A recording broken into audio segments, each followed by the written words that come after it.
Oh, Raz here. Welcome to the stream. Happy March. I decided that we're going to now play the Mercenaries game, otherwise known as Mercenaries Playground of Destruction for the PS2. I do have the Xbox version. We played that last year, believe it or not. But since I feel I'm kind of on this like tangent of playing games through their entire series, we have this game. I have the Mercenaries 2 for the PS2. I have to get the PS3 version. But I wanted to play this game on my birthday because, or not my birthday, but my birthday month, as it were, because this is my favorite PS2 game of all time. There's not really much to it. It's not super crazy, but for what it is, and given the era at which this game came out, because this came out well before I think GTA was really popular, and I've never seen any other game implement it apart from Just Cause. I was gonna make a joke later on, probably later on the series, where it's like mercenaries would crawl, so mercenaries learn to walk, so Just Cause can fly into a mountain. But yeah, this game basically inspired. It has to have inspired what made Just Cause what it is, because it's basically the same concept, except this is a little more grounded, a little easier to understand. Obviously, I will have Wesker taking control going forward for this playthrough, just because it's a PS2 game, and also I've played this game 1,000 times. There's not really much reaction from me in my face coming out of this. But if you guys like stuff from the content and you like what you see, make sure to hit the clip and let me know if you want to see those clips posted up on possibly YouTube or TikTok. But with that being said, gamers, let's get into the action, shall we? Wesker is ready. I should mention, I did make some lighting adjustments. You'll see that our disc looks like it's the sun. This game is surprisingly dark on my TV. I don't know why. I did make some lighting adjustments via my game capture. We'll see what happens. Hopefully we don't have to open it because it might crash everything. But this also is once again to prove to everybody that I am playing on original hardware. No emulator here, not yet. Without further ado, let's load the game up.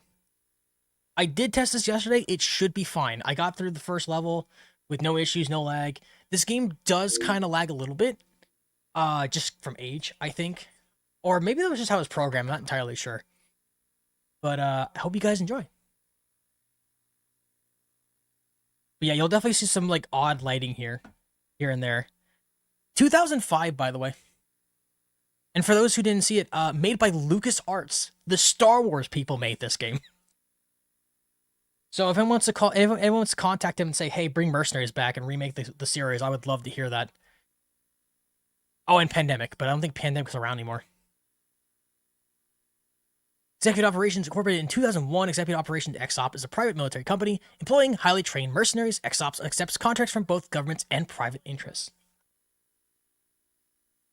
Something else I want to mention as well, other than the cool loading screen at the bottom right, the little like like the PC idle screen.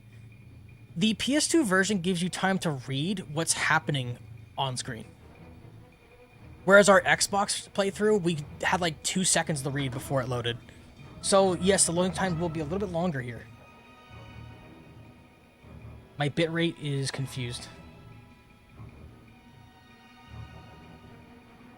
Yeah, but for those who I know there's a few people in this chat who were not around for the Xbox playthrough. Obviously, the Xbox one runs better because it was playing on my Xbox Series S. But this is the PS2 version, and I don't know if the Xbox version ran better. But this one does have like a slower loading time, which at least lets you read and actually like identify stuff in the game that was otherwise missed. I'll tell you what though. Yeah, so just to once again prove my point for anybody who's questioning, these are the settings. Invert Y-axis, aim speed, vibration, and subtitle. Not subtitles. Subtitle. 2005, everybody. We don't know what brightness settings are. Here's another funny one too, for those who don't know. In this version, I guess for PS2, the sound effects is the music.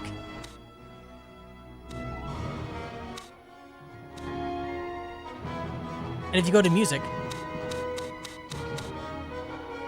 nothing happens. Subtitles and music are the same thing, and music has no purpose. So this is just an absolute perfect version of the game. With no flaws whatsoever. That's so dumb, I know. You know what's even funnier? If you look at the bar, Sometimes it goes full, and then sometimes it has, like, fits. See? It gets, like, it doesn't go fully all the way in. And then... See how, like, it goes all the way to the end of the arrow? But if you go all the way back, and then go forward, it'll, like, sometimes lose track. See? And this is with the, you can use the control stick, too. But, like, just, like, hitting it with the arrow, it has a fit. It's so hard to be precise. I'm gonna just keep the audio where it was. and just not mess with it. But yeah, this is the version I grew up with. And I love it for what all it's worth. We have our 3 characters of choice. We have Chris Jacobs, the American, at 35. Chat, maybe I should play as Jacobs. Oh, God. Chat, I just realized I'm a year younger than Jacobs. I'm going to be as old as Jacobs in 2 weeks. That hurts. That hurts so much. You don't understand. I played this game in 2005. I'm almost as old as this guy. Jesus. Is Nilsson 34? No, he's 31.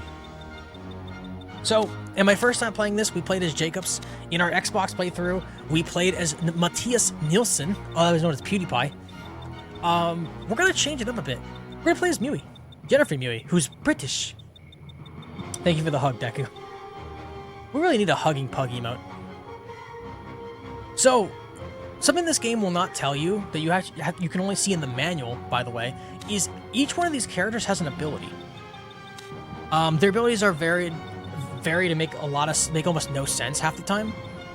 But to kind of sum it up, Chris Jacobs is more damage resistant, so it takes longer for him to die, so he can take a lot more damage. He has explosive resistance and bullet resistance, so he doesn't die as quickly.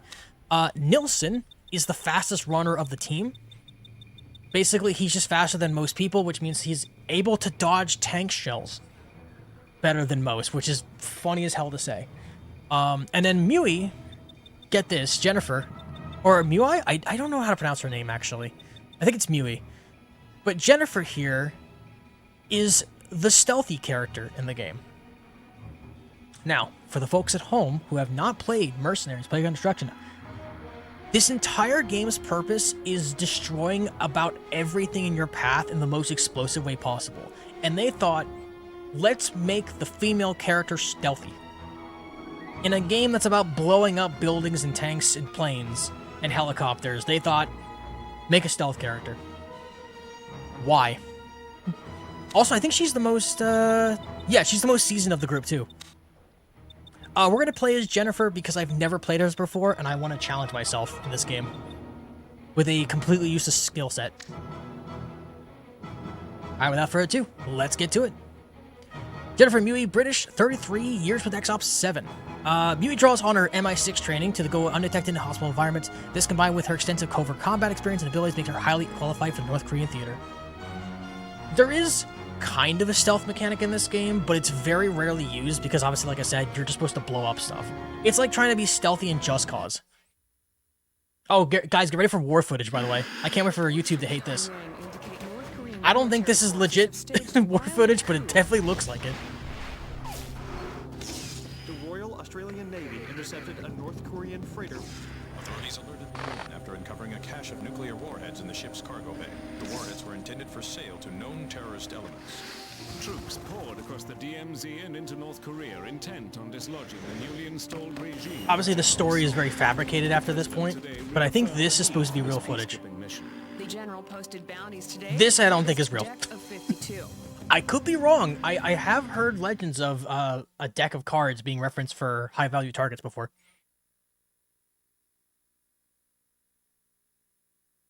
Chat, welcome to one of the 4 cutscenes in the entire game. Can we have the lights off, please? Lights off, please. Oh, let me know if the audio's okay, by the way. All right, Fiona, what have you got for us? Thanks. Okay, well, today the board is voting on the Sung Initiative. This is an unparalleled financial opportunity. Yeah, I think for they did do XOps, the card but thing it's on high Iraq. risk. North Korea is a quagmire, the Allies are stuck in it, and it's all Quagmire? because of this Giggity. man here. Yes, we've been discussing this. Couldn't Oh this yeah, force shout out us to the into a, subtitles covering I up don't the know, a entire moral picture. position? I mean, the guy's evil. He capped his own father after the coup. The media are all over it. Anyone operating in this theater is going to be famous. Maybe, but we're proposing sending in a single operative, low profile. And remember, North Korea is in total chaos. There's press on the ground, sure, but our agent could level half the country and no one would have any idea we were there. There's more. Apart from the 100 million for Sung, there's a significant bounty for every member of the deck of 52, especially if they're taken alive. Does that say businessmen? Well, counterfeiting, slave trading, if you call that business, these guys are businessmen. Chad, don't worry, we don't need to insert a capture any of single them. agent to go after the bounties. We can do something the Allies can't. Work directly with factions on the ground to gather hard intel on the deck of 52. Oh, come on, Fiona. The AN have never been shy about... Dealing with the Russian mafia? Not with GSRN reporters everywhere. Listen, by working with the factions, we can take Sung's power base apart from the bottom up. Sung's gone into hiding, but if anyone knows where he is... It's his lieutenants. Got it, got it. Fiona, you make a compelling case. I think I know which way the board will go, but I have one more question. We're basically relying on a single agent here. Do you have someone in mind? Yes, I do. I believe I have the perfect candidate. I think the wildest thing about this game was that this one takes itself so very seriously, but in Mercenaries 2, not the PS2 version, the PS3 version, it's a complete wipe of difference. Like, you're just being a goofball and just causing havoc no matter what.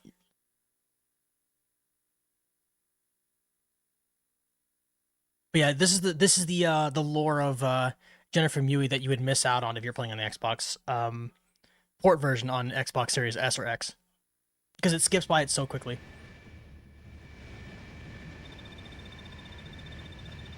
Korean Demilitarized Zone, 1034 UTC, 1934 local. Oh, I forgot it zooms in on her feet. Yo, for free? This is Fiona with XOps. Do you read me? Jennifer. 5x5, Fiona. ETA? You're about 10 minutes from the DMZ drop zone. Glad to hear your voice on the line. Wouldn't have made it through Iraq without you. Oh shit, speaking of Iraq. Operatives. Only the ones who saved my ass. Just doing my job. We're close. You might want to get your gear together for the drop. My history with the UK and Iraq is very, very empty. I think they were armored support, weren't they?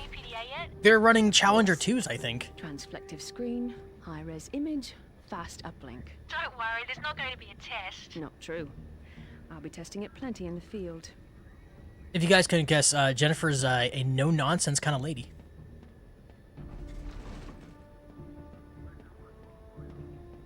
M67. Standard issue frag grenades. Produces casualties within 15 meters. Lethal under 5. Definitely up to my standards. One of the few things this game has is each character interacts differently with this stuff. Chris Jacobs will pick up the PDA and he'll be like, does this play MP3s? For some reason. Obviously Jennifer is very strategic, so she'll probably say something about the Colt or something. But if you play as Matthias, the Swedish guy, he gets really excited about the grenades because he's an explosives expert. And he's like, M67s. I love M67s. It's like the stupidest thing in the world. Because I don't know why, in this game, he does nothing but whisper. Like, they voice cast him one time and said, okay, that's it. And just never called him back for retries. They're like, nope, that's enough. I know it's not state of the art. M4A1 carbine. Barrel tends to overheat. Other than that, a fine weapon. This is Blackbird. DMZ's in visual range. The drop zone is hot. We'll be coming in low and Also, fast. one thing you can't see it. Time to get going. I was gonna say you can't see it because of the backpack, but they actually have taped magazines on this M4, which I do not remember that being a thing. Jennifer, you ready? I'm good, Fiona. 5x5. You know they say the DMZ is the most dangerous place on Earth. I know. But still, $100 million. You think you could spend that much money in one lifetime? You know me. I've got expensive tastes. Oh, good, they skipped the subtitle there. Chad, if you had $100 million, you could spend that in like a year. I think I could. $100 million in this day and age doesn't feel like a whole lot of money anymore. Maybe that's just me, but it just feels like it.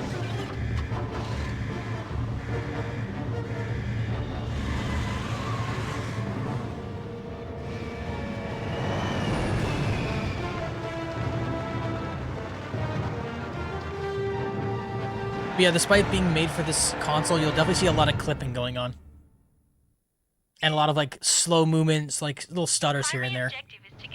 It's all part of the charm. Colonel Garrett is waiting for you. This is the southern border to the DMZ. The Allied HQ is great. They've blocked the road. The Allied HQ is great. They blocked the road. So, first thing you'll probably notice about this game, the physics are kind of wonky. Every vehicle and every person has a health bar of some origin. Obviously, the infantry you can't tell on the enemies. But, like, for example, I can drive up this hill with this car. Oh, if I don't hit the lamp. Hold on, I'm gonna try again.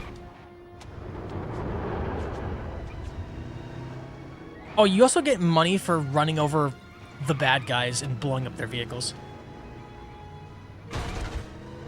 Oh, wait. Can I not drive up this?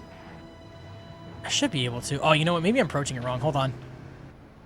Chat, this is very important. I gotta show it off. It's very important. Just gotta stop hitting random objects. And... oh, I got out of the car. Whoopsies.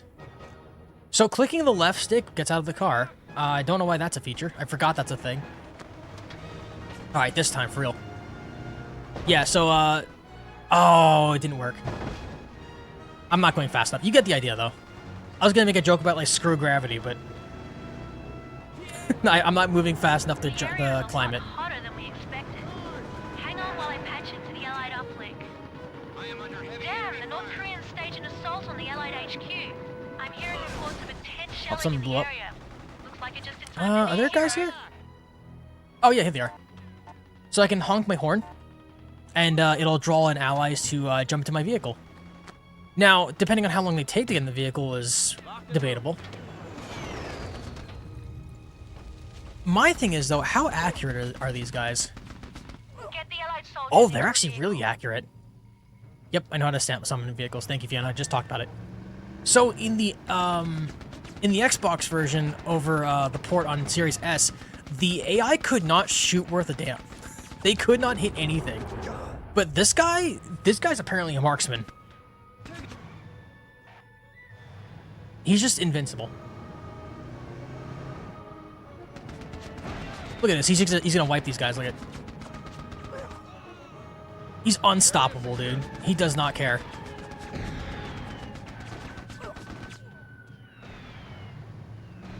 I wish that the AI would be that smart. Head north to the Allied HQ. Fun fact about the AI though is that they do not get unlimited ammo. The gun will actually run out of ammo at some point. What's really funny is they'll keep firing, but there will be no bullets coming out. So it's just them like shaking the gun violently. I just saw yeet the lamp. Good one. Yeah, like I said, the physics in this game are bad, but in a good way. Oh, there's the pause. Yep. Oh, also, there's supposed to be like talking interactions and stuff like this. But because this is like old style equipment, I guess the Xbox version is different, but the PS2 version definitely likes to skip around and stuff. So you will see that happen a lot. And certain like times we'll just be staring at people dead ass and not saying anything because the game just cannot register the voices that's supposed to be in there. Clubs yet? The two of... No. How did you know that Jinho Young was commanding that artillery? XOps does a good job briefing their agents, sir. You said you didn't want to hear authorization or approval. Well... All right, we'll give it a shot. You stop that artillery, verify the two clubs, and maybe we can do business together. Major Howard here will give you some intel. Oh, and one last thing. Don't you ever interrupt me again. Yeah, whatever, Colonel. Fish! Let's see. I believe there's something interactable every time. One of those GSRN reporters shows up. I think every area has like some you can mess with, but I'm not sure. I don't remember where they all go. It may not be here now because this is like the tutorial mission. So we'll have to come back and check it out.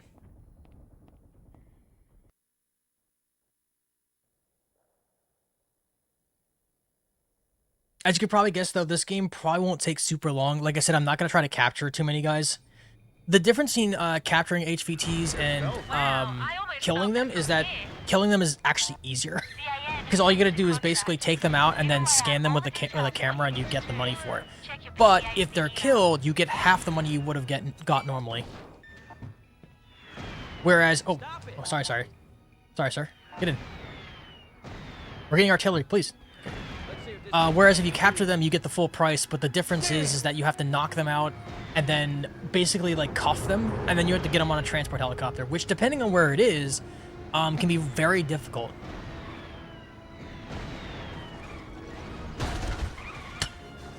By the way, I'm going to be doing that a lot. The controls on cars in this game is not great. It's kind of delayed, but I've grown used to it as I grew up as a kid.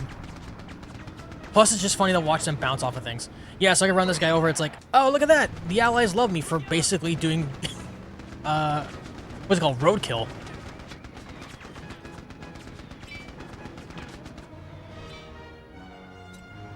Obviously, tutorial stuff is going off.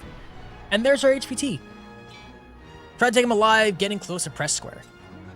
So what I'm going to do is I'm going to go over here. Jump out of the car. Switch to my flash grenade. Chuck that. And then we beat him up.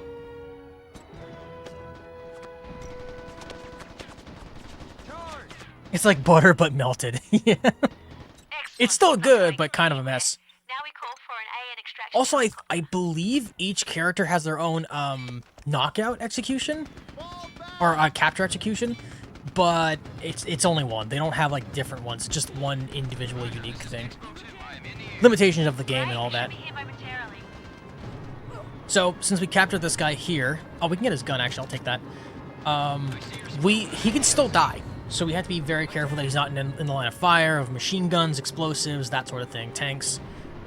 We have to physically carry him into the helicopter that is being landed here. Now, in most cases, the AI is smart enough to land the helicopter in a way that's easy to get access to. On other instances, they will literally land it in the worst place possible and it'll blow up, which costs you money. Because, of course, you're the one who's responsible for that, not them. Another thing to keep in mind is obviously the helicopter can be destroyed normally. Even if you put the HVT in, they can still technically destroy it, but once this menu comes up, you're fine. As you see, we captured Jin Ho Young.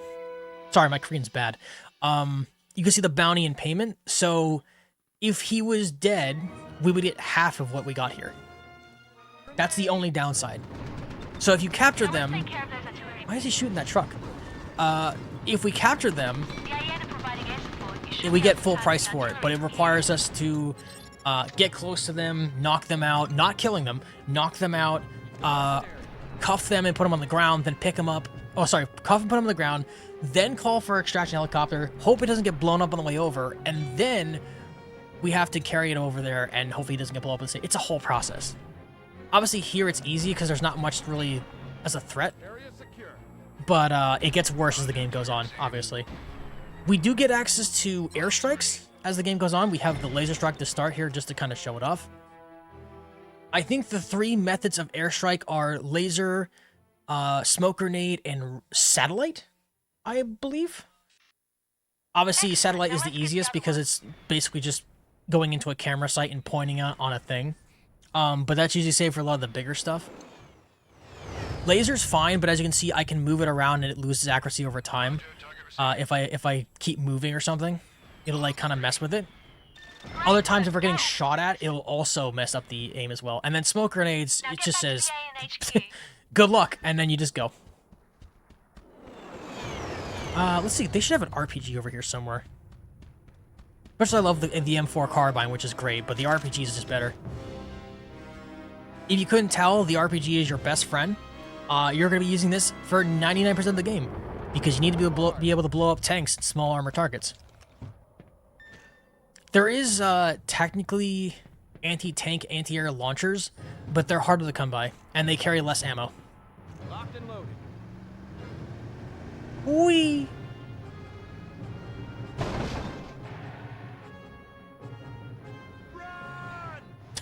Also, the voice acting for the random characters is great too. I hope we do find a tank eventually, because I do want to show the tanks off. They really needed your help. Fun fact about this game, I'm not sure if it's the same for all the versions of this, but at least in the PS2, if you're in a armored track vehicle, you can climb any surface. Go talk to the guard again. Like I mentioned earlier, how you could just basically drive up any wall you want to with a car if you're going fast enough. If it's a tank, it just climbs regardless of speed. I don't think they planned that far ahead. Yeah, he's supposed to say something. He doesn't hear, though.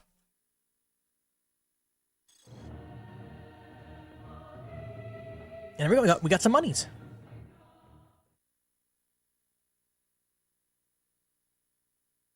Before you ask, yes, there are cheat codes in this game, but they don't help you. You can't skip anything with it. The opportunity to get something done around here without wading through a sea of red tape.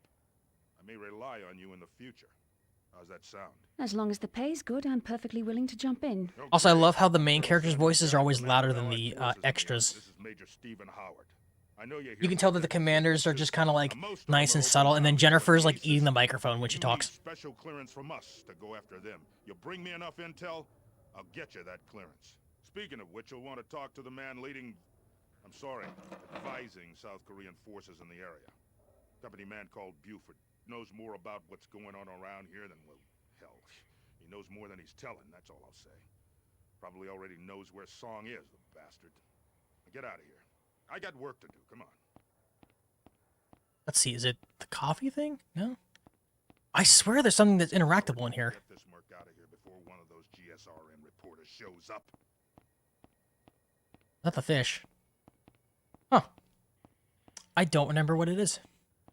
The other ones have interactable abilities. I maybe it's just this one. Don't just stand there, merc. Song's out there with those nukes. Garrett, relax, dude. I'm a professional. Right here, maybe? That report on Wangbo's whereabouts was a dead end, Major. Too bad there isn't someone we can rely on to go in the field and get hard intel. That's weird. Maybe this one doesn't have it. It could be entirely possible there's not one in this allied base. I know the other allied base has one. But maybe it's just like this one in general. Oh, chat, there's the main bad guy. Ace of Spades, General Song. General Song is the most dangerous man on the earth. Debatable. Intelligent, ruthless, and highly disciplined. He currently holds the codes for his country's considerable nuclear stockpile. He must be stopped at all costs. Oh, in case you guys didn't know, this game is based off the Korean War. I don't know if the war footage really gave enough information on that, but yeah, this game is stationed in a hypothetical Allies fight the Korean War thing. So it's North and South Korea fighting out. China's there to kind of take territory. Russia's just selling weapons. And we're here, and NATO's here to help. They call them the Allied Nations here, but it's basically NATO. Actually, was it before NATO or after NATO? I forgot when NATO was like established, but I'm almost certain that the Korean War was before NATO. I could be wrong though. Believe it or not, they don't teach that in school. At least not mine. But now we're on the open road. So fun fact, this game is an open world sandbox style game. So we can go just about anywhere. There is one place we're not allowed to go, technically. There's obviously free zones like this. There are zones that are blue, which are considered trespassing zones, and then there's red zones, which are considered a no-no zone. Why are they called no-no zones? Because if you go into them at any point in time, you just get completely obliterated with rockets and bombs. The game never explains why you're not allowed to go there. There's no particular reason to not go there, technically, other than seeing the outside of the maps that aren't not detailed enough to be in. But yeah, apart from that, it's just, you go out there, there's just nothing there. So there's no reason to be there, it's just kind of a place you can go, well, a place you're not supposed to go, I should say.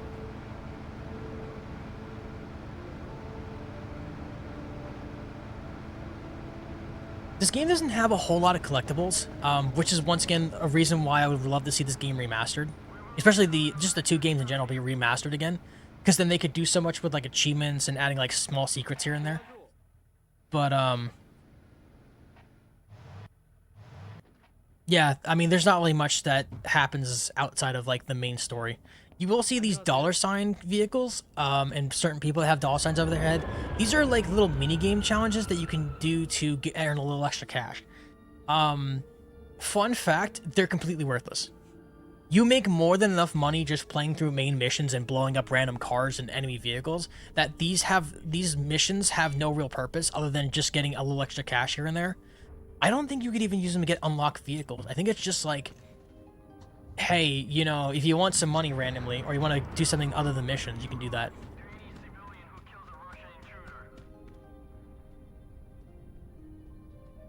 Oh, that reminds me as well. Another thing that's not talked about too much in this game is based on the nationality of the characters, certain characters have a knowledge of language compared to others. So, for example, we're here with Buford, and it says speaking in a foreign language. They're currently speaking Korean, I believe, or South Korea. I don't know if South and North Koreans are different, but This is Major Park. He's a commander. Chris Jacobs is part Korean, so he can understand what they're saying.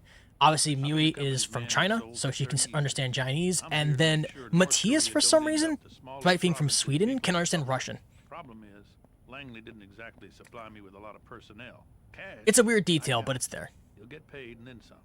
And we got some nifty toys. Now, if you're willing to do some simple grunt work for me, I'll treat you right. First things first. Song's men are eager to take back this city. Oh, sorry, I should be sitting down. Park's troops kept him at bay. But Song is stepping up his offensive, and I don't want to lose Kusong this early in the game. So, if you're up to it, I'm going to pay you to be Park's reinforcement. An army of one, so to speak. If you're interested, Major Park here will give you all the details. Yeah, so I don't know the real lore behind this, but for some reason the CIA is running this with the South Korean army. I don't know why that's a thing. Star destroyers from that space movie.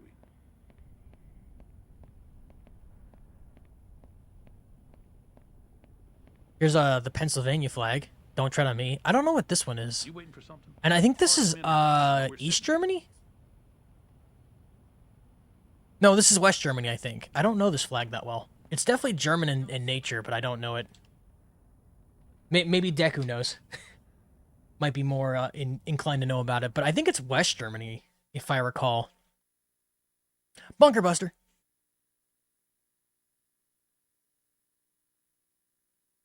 Then again, it also might be just a made-up looking German flag.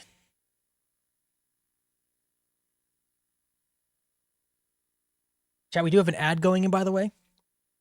Just for anyone who's unsubbed, just to give you a heads up. If you do get caught in the ads.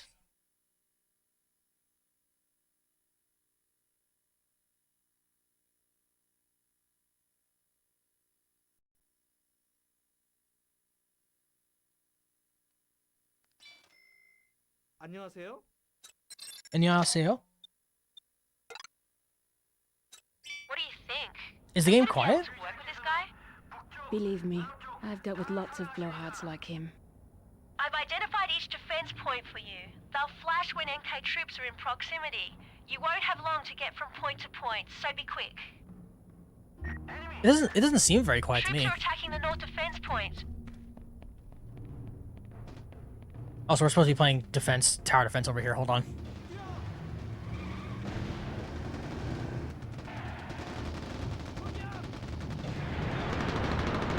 Oh. Heavy machine guns. Heavy machine guns are the most effective against infantry and light vehicles.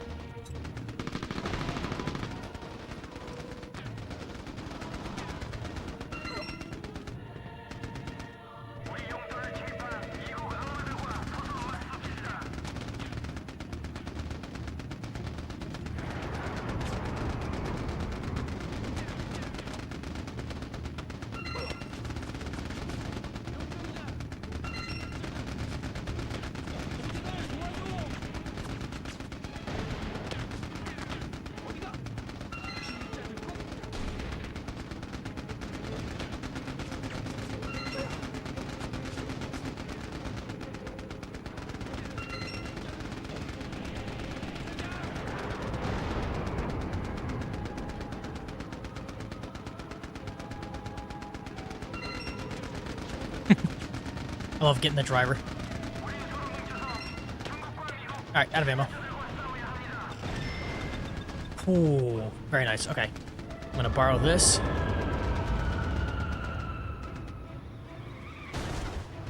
Pardon me, sir.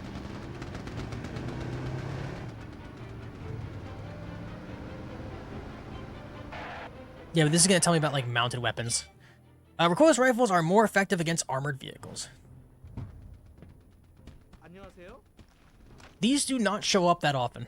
It's kind of weird they show them off, but they're not typically used. But they are effective, though. The reload's kind of messy, though.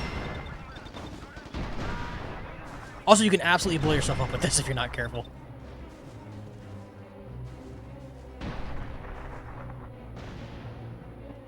I wish the aim was better. There we go. The aim is super delayed on the turrets for some reason. Oh, too low. Too much to the right. Oh, no, it wasn't. I hit something.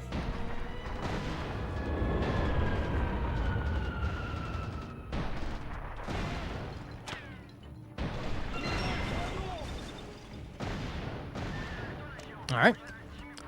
And then we're going to take our rocket vehicle that this guy absolutely just stole from me.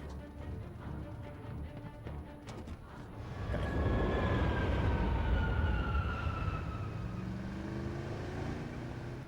The reason we're keeping this launcher vehicle is that we can use it on armored vehicles over here. These are a little easier to use because you can actually guide it manually, so I can do like this. Did it spawn those guys out of nowhere? What was that? Like, look at all, where all these infantry come from?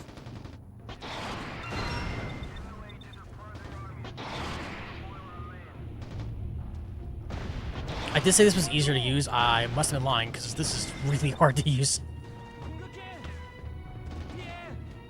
Okay, we're gonna go back to the recoilless rifle.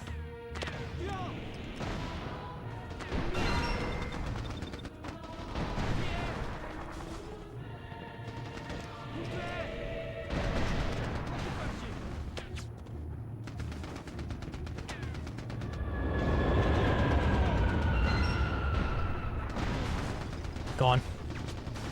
Eliminated. AK forces are attacking the north defense point again. Trying my hardest to not run them over. While the AI is smart enough to understand how to shoot down an enemy, they're also really bad at getting in your way. Okay.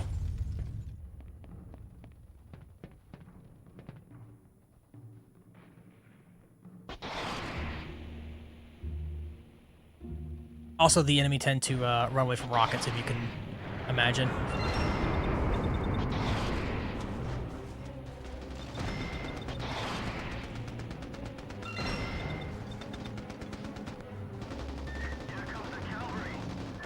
And there we go. That's the whole mission. Because here's the support units. Pretty easy mission so far, nothing too crazy. They just kind of give you a general idea of like how some of the weapons work and whatnot.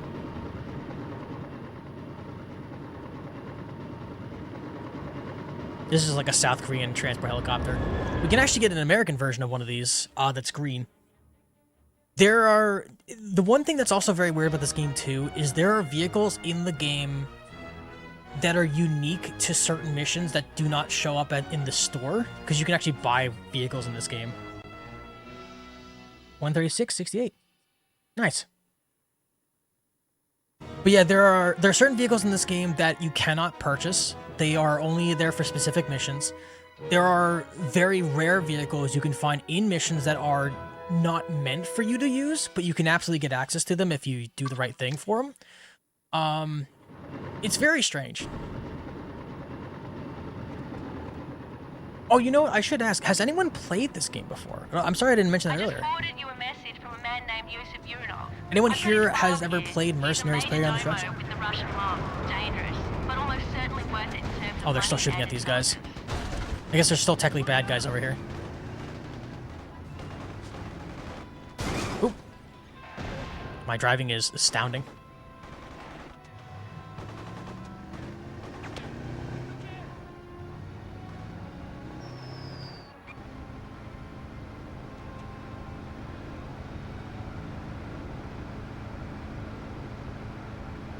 I don't think there's anybody here who's worried about me spoiling vehicles you could potentially use, but I would like to see if anyone has played this before or has any knowledge of it.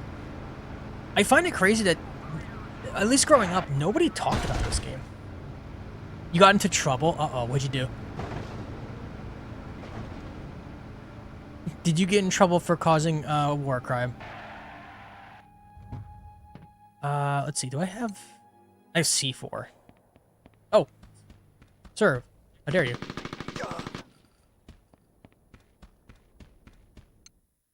Just gonna put this down here. I played the one in Venezuela months ago. Oh, dude, that's Mercenaries 2. That's a good one.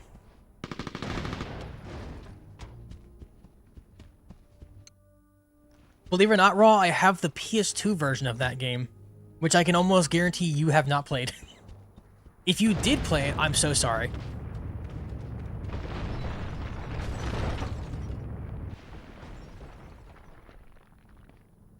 Because obviously, as you can tell, this game came out in 2005. The second game came out around the time where the PS3 was kind of making its debut, so they made a PS2 version and a PS3 version. You did play the PS2 version? Oh, you poor soul. I'm so sorry.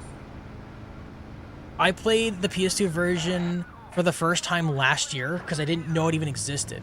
This is back before I realized I could play on my PS3 for a stream because I was having issues with that. And I'm like, I really want to show chat Mercenaries 2 because it's a really, really good game. But I couldn't get my PS3 working, so I'm like, okay, let's see if there's another port of it somewhere. And I found there was a PS2 port, and I'm like, wait, really? So I played it on stream. It was bad. So naturally, I'm going to play it on stream for YouTube. Because I need to catalog how bad it was. Hello, Russian guy. You're here to look at some merchandise.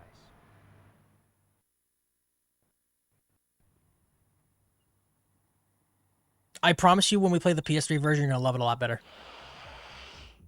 Hey, all right. Just what I need. A professional.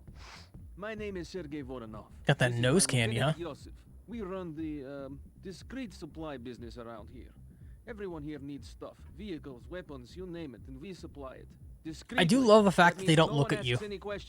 This only works if I'm sitting down. Kill anyone who betrays my trust. You got a problem with that? You got a problem working for a killer? Huh? Answer me. Yosef is right. Yosef is right. You're a mercenary. You'll be working for lots of people. I know how it is. Oh, that's right. There is a 360 version. You come to Sergei. Speaking of which, I think that was the one I originally played. I've never played the PS3 version, so I'm very excited to check it out. See if you've got what it takes to work for me. Bring me one of Song's troop transports. Should be easy to find, but not so easy to steal, eh? If you want in, Yosef here will give you all the details. On the other hand, you can say no and walk out that door right now. You do what you want to do. You could technically just walk out, but I'm going to show this off, this area. Good job, you know? Plenty of opportunities for me. And yeah, I played the 360 version a long time ago. But unfortunately, because I had to share my Xbox, my brother had cheat codes on, and they disable achievements, so I never got all the achievements for it. You like boys? Men? Girls? I can get you anything you want. Speaking of which, Yosef, when is that pharmaceutical shipment coming in? Did he just say he can give me whatever he wants, men, women? Underestimate him. He may act like a dude, I didn't know this game was progressive, dude. That's crazy. You want men, women? I get you whatever you want. No question. Do not judge. Oh, these are, the thing that's showing off here, these are collectibles. They're not really collectibles. They just kind of give you extra money. There's no, like, real... I don't think there is a limit to how many there are. They're just kind of, like, randomly scattered around, and sometimes you occasionally get, like, an upgrade or item from it.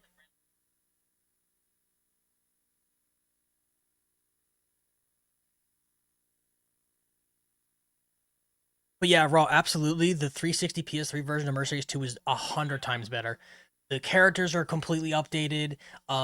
There's like full-on cutscenes. The vehicles are really interesting. There's a whole idea of like, Wrong with Sergei. I don't trust him. I think there's still technically the Either, fuel but it could be a in valuable PS2 resource. version, if I recall. But the way that they go about like the characters and finding all these people that you have to find, you got to find like a helicopter pilot, and he has to like collect stuff for you. And then there's like a jet pilot who is the only reason you're able to use airstrikes. And I think a mechanic was the other one, where you can get like upgrades for your vehicles and stuff. It's a whole thing. Like Mercenaries 2 in the next generation of gaming is like so well done. There's only scattered resistance in the area, but those machine guns could be dangerous. Also, I like how their idea of this is, hey, I want this Russian transport truck. It's like down the road. I'm too lazy to do it myself. 1 down, 2 to go. But for those who are wondering, this is exactly why I took the missile truck, the missile car on South Korea. Because it makes this mission a lot easier.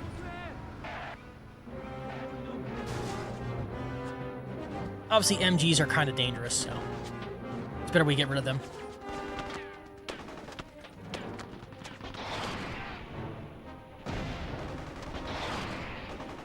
Good work, only 1 more left. Oh, you hear that sound? What was that? That was crunchy. It's like...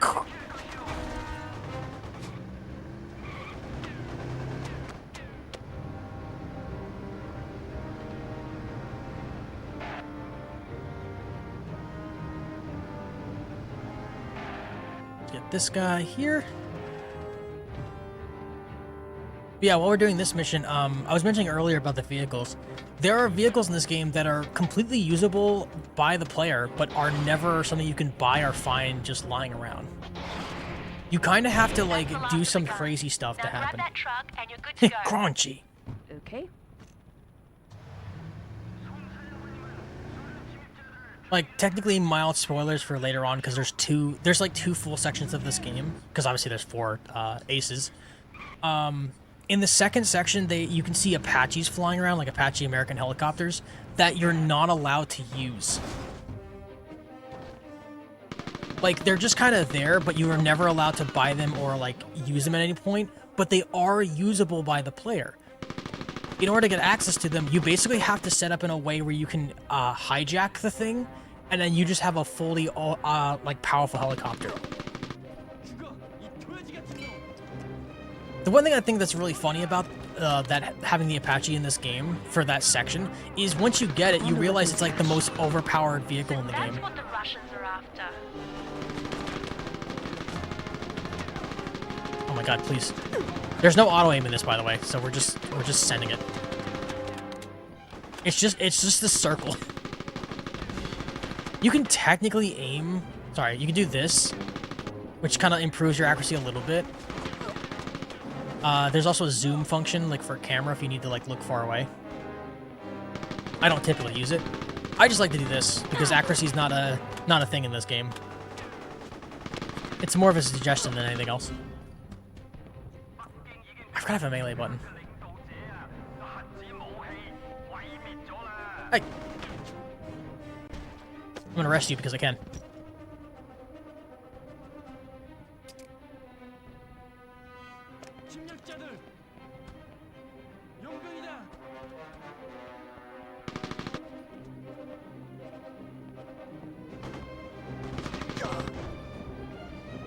Alright, I believe... Get some ammo here. Oh, right, circles jump. I think I can climb this. Oh, almost. Hold on. The physics in this is so bad. I love it, though. Oh, I know what the problem is. Hold on. I know what the problem is.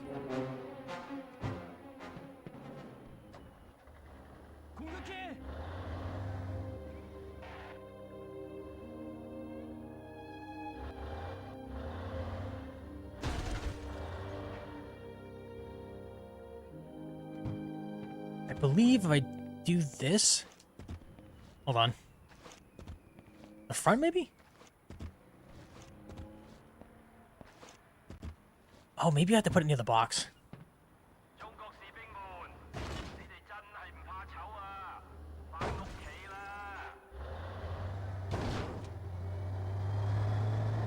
Gonna push this forward like this a little bit, and there we go. So now we just jump up here. Whoop.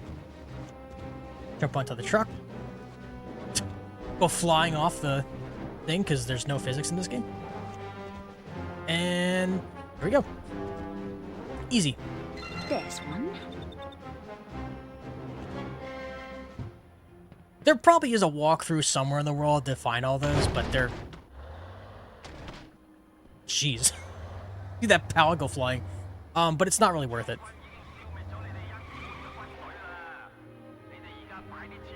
There are cheat codes in this game that kind of remove any purpose of getting those. Trying to remember, there is a cheat code for $100 million, which is hilarious. There's a cheat code that makes you invincible, so you take no damage, but your vehicle can take damage if you get out of it. And I believe there's one that resets all, like, all things to you for everyone else to neutral. Obviously, if you're out here killing your allies, they start to hate you naturally. But if you set it up like really bad, what you can do is just use that code and it puts everybody back to neutral again. Thanks for the vehicle. If you bring us others, we'll make sure you're paid for your troubles.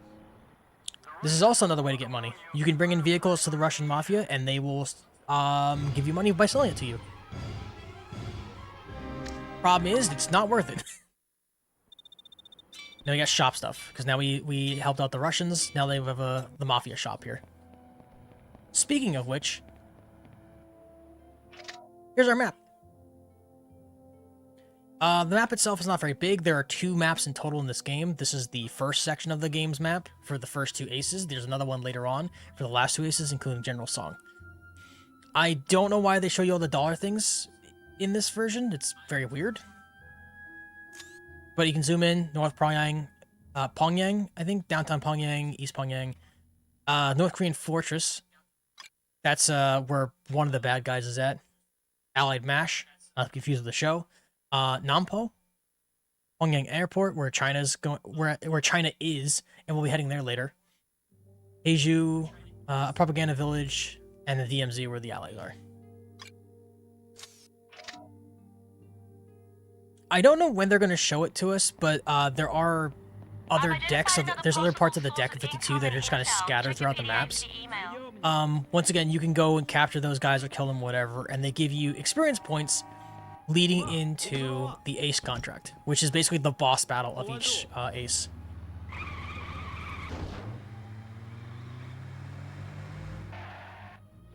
But yeah, you have like little stuff like this. Like this is a listing post. Destroy this. Makes China happy.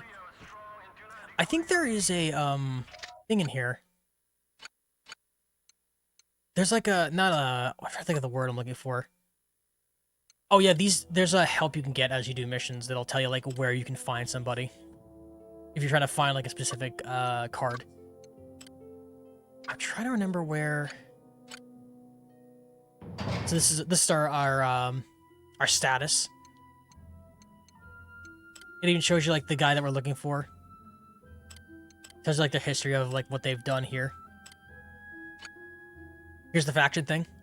Obviously North Korea is always hostile. Can't change that. You have the Allies, South Korea, China, and Russian Mafia. Also, I like how this is www.menace.ru. There was a thing that showed your stats, but I don't remember where.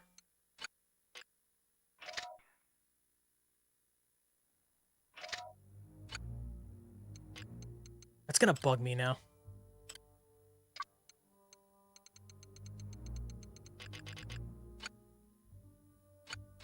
Oh, here we go. I forgot, when you go to the deck, it automatically brings up here when you catch a card. So we have the bounties. This is all the collectibles in the game. So you have 100 blueprints, 100 national treasures, 20 monuments, and 55 listing posts. I have never completed these, and I never will. Like I said, there's literally all the cheat codes you could ever unlock in this game are already on the internet, and they were on the internet back when this game was out in 2005. So, challenges are just like those little side challenges I mentioned earlier, and then here's your statistics: total playtime, favorite gun, number of bullets fired, critical hits, favorite vehicle, retries, death, medevac save, special bonus, distance traveled for everything, humans killed in total, vehicles destroyed in total. I think other stats are added as you go along too. But that's a problem for us to look at later.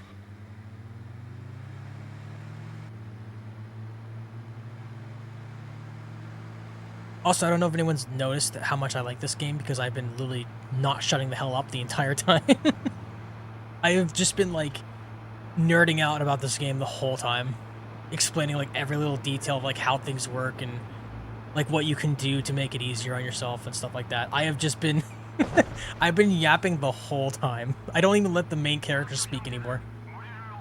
Haven't noticed. Oh man, you like this game? I couldn't tell.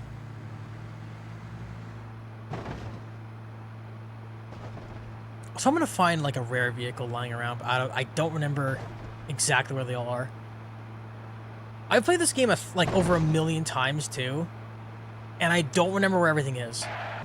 I find new things every time I come back. Alright, there's a base here. But there's no enemies. There's supposed to be enemies that spawn in this base, but we're not far enough in the game for this thing to be active. I think a card is going to spawn here after, I think, the first ace or something. So, we'll have to come back and check that out.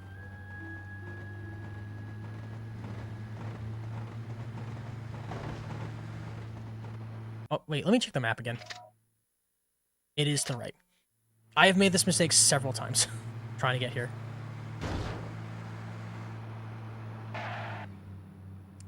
So I could go that way, but it's actually over here.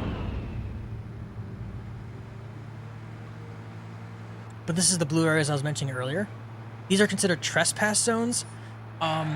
If you're dressed up as that nation, you can drive around freely and no one will bother you until they figure out it's you. Is that the wig?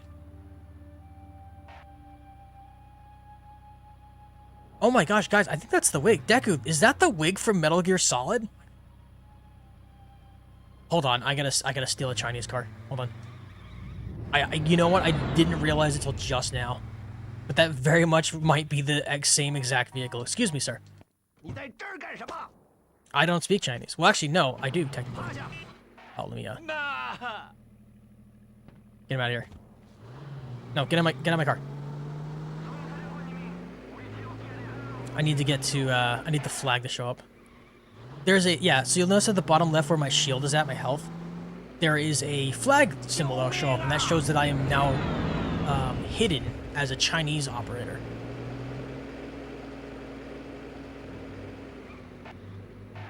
The only time I can be spotted is if I run into someone who has the same symbol above their head, which is an officer. But other than that, we should be fine. Oh my god, I think this is it. Look at this thing. No, you know what? No, the one in Metal Gear Solid had the engine on the bottom. I was wrong. But yeah, this is just a vehicle that sits here. You can't mess with it. These things take up this entire airport. Look at the size of this guy.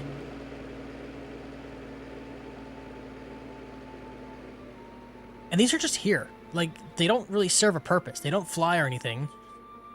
They're just kind of hanging out.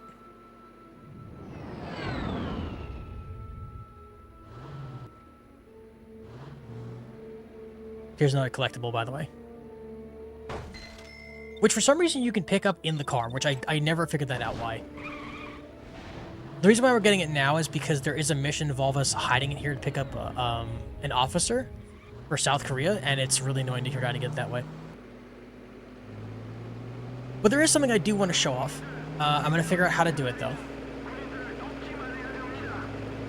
First, we're going to enter a cheat code.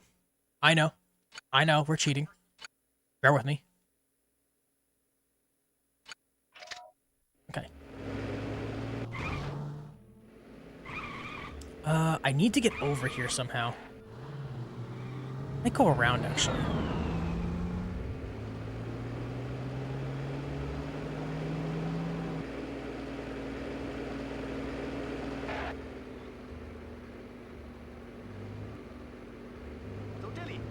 Totally.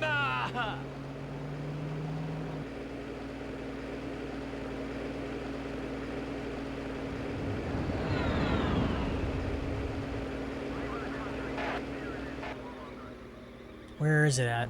Ooh, geez, the tearing on this is fantastic. Can't see a thing. Oh, there it is. There's the ramp. And yoop. I want to show off the red zone. As I mentioned, the purple zone's kind of obvious. I'm sorry, purple zone. The blue zone's kind of obvious. They won't shoot at me as long as they think I'm a part of that nation.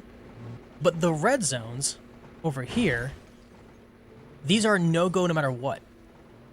So I believe if I go this way, yeah, okay, I can get over here. We'll get like a warning, and then we'll have like a few seconds to get away before absolute hell happens. So check this out.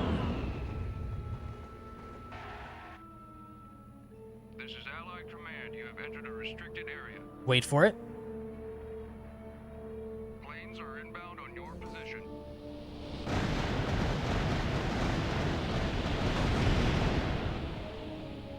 So if I didn't have invincibility on, I'd be dead instantaneously. But it gets better. That was me just standing there. Watch what happens if I try to drive away while it's happening. This is Allied Command. You have entered a restricted area. You can't stop me. I can do whatever I want.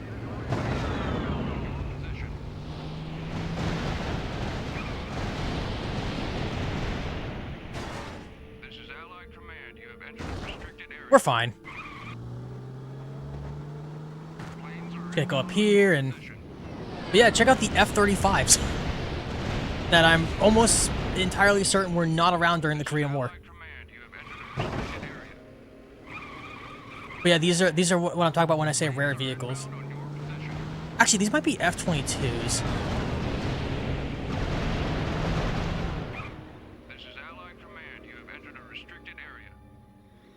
Also, I'm so sorry for how loud this game probably is now.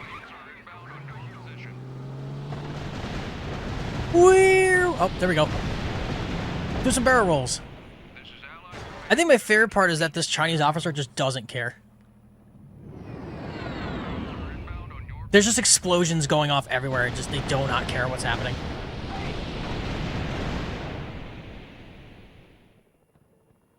Also, if you couldn't tell, if you flip a vehicle over, it goes into self-destruct mode. Or anytime you get a 20 health, it'll catch on fire.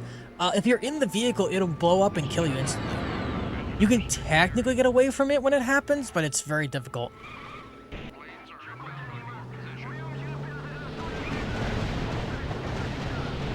But yeah, I used to do this all the time as a kid. It's just really fun.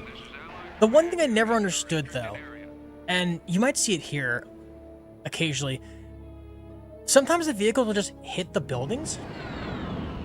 Oh, sorry, I left the red zone. Like, I don't know if you guys saw the part where he fired a rocket and it hit the top of that building in front of me. So there is physics to these rockets they're using. And when you use anti-air, it does technically lock onto them.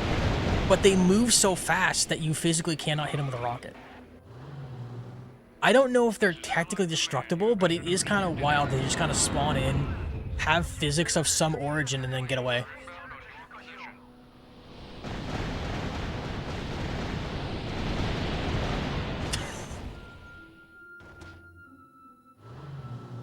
Well, that can't be good.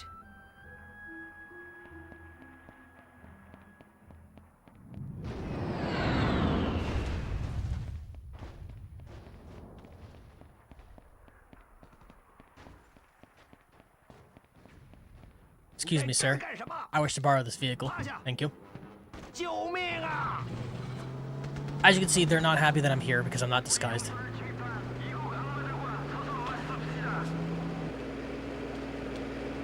But yeah, I just wanted to show that off because I don't know how often we're going to go outside the map. Funny enough, it's actually funnier if you're in a helicopter, because obviously there's no ground physics to the helicopter, so it just kind of jumps the helicopter around like crazy. Alright, so we'll go back. Down, up, down, left, right. Alright, we should be back to be taking damage again. Oh, also in case you guys are wondering how if I play this game too much, I know the money code. Hold on. It's not really cheating. It's not like it makes much of a difference, but... Oh, sorry, wrong way.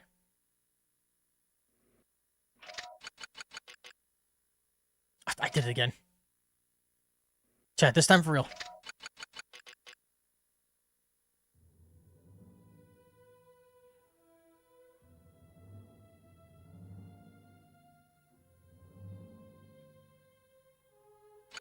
There we go. It's a little finicky, but it works. And now we have $120,000. Which is only helpful if we're going to buy a bunch of stuff. Oh, speaking of which, I forgot to show that off.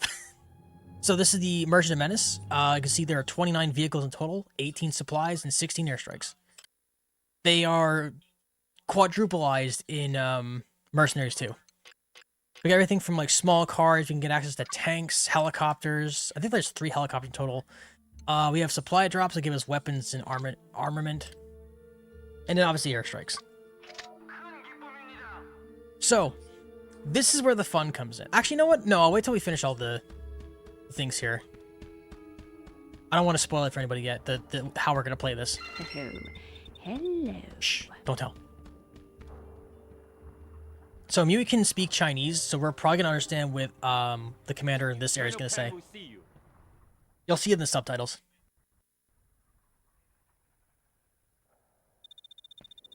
A mercenary. Oh, wait, he doesn't talk to him yet. For profit. The 2 hallmarks Fun of fact, Western Colonel Peng is ideology actually also together in the one second game package. as a Chinese My name is Colonel official. Zhao Peng of the People's Army. For whatever reason, they I brought will the tell voice you actor now back and that like, I yeah, you disapprove use the of game, using same character private again. Contractors, but the People's Army is large. I think he gets throughout. like a rank If I up am as well. He to ranks up, I accomplish believe, for in the second China, game. I must employ your services or risk losing the initiative. Working for the People's Republic involves many dangerous and unpleasant duties. Also, I know it's an hour in, but Dealing thank you with so much for me BB Doll chief for the among shout out them. yesterday. Reward Or my sorry, not trust yesterday, and 2 days ago. loyalty, and you'll have access to our considerable support. China is a vast and powerful nation. Acting as our ally means you will be unstoppable. If you are willing to help, I have a job for you. The North Koreans set up a communication to the north that allows them to spy on us. Get rid of this irritation for me, and we may have more work for you in the future. This is my associate, Captain Liu. If this contract interests you, speak to him. He will give you all the details. The door is right there. If you are not interested, please depart. I do wonder why they let you leave if you don't want to do the mission, even though this is like part of the game. Before we can properly administer this province, we must first get rid of the remnants of General Song's Hey, chat. army. What's in the jar? Anyone can tell me what's in the jar? Are they mahjong tablets? Are they people's Song is ears? an experienced commander, but his army is insignificant Who's to say? compared to mine. I, to this day, have no idea, but I think it looks like people's giant ears. It looks like General Peng's ear, but like magnified by 5. Money? Do not test me. Oh, it could be. Patience and time are 2 resources I will not Are we sure? waste on you. I don't know how Chinese currency typically looks, but I don't think it looks like someone's ear.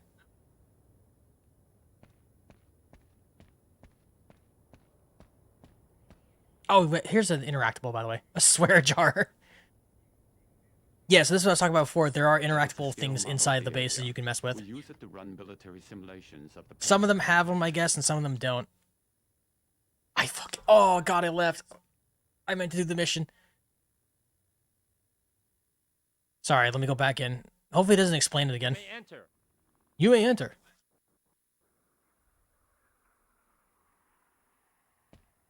A mercenary. Oh, God, he goes through it again. I'm sorry. Nope, nope, The two nope. hallmarks of We get it. Western Thanks. ideology Thanks, together Peng. one- I forgot it resets the whole thing.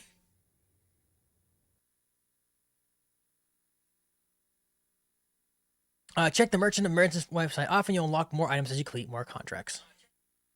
Here's the kicker, though. Look what it says there. We're looking for nothing. It says there are 22 vehicles, 9 supplies, and 10 airstrikes. Fun fact, the photo that you see here is actually from their beta testing before they had everything fully set in.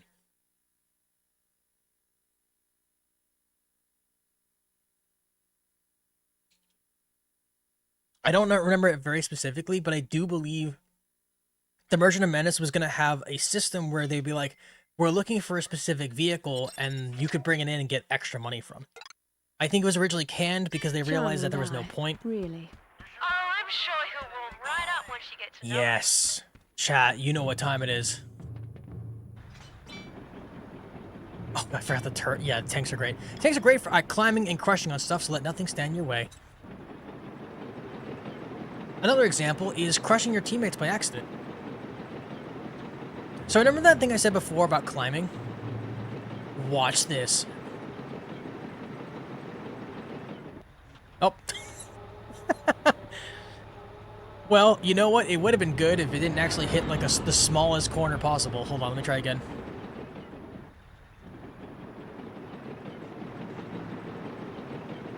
Don't make me a liar, game. There we go. Oh, I guess there is like a vertical thing. There's a vertical limit. But yeah, obviously you can't climb straight up, but you can climb any mountain practically if you find the right angle for it.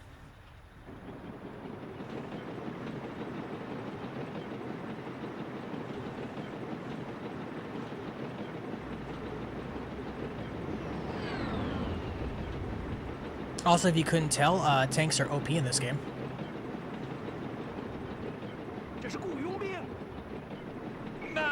You're completely, oh jeez. You're completely invincible to any small arms fire. The only thing that can hurt you is rockets, and most vehicles you face in this game are pretty much light vehicles, so.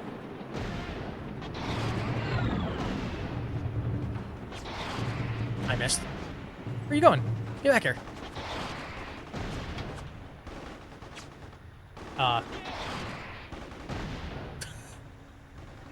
AI's just climbing, I guess. I forgot how unwieldy these rockets can be, though.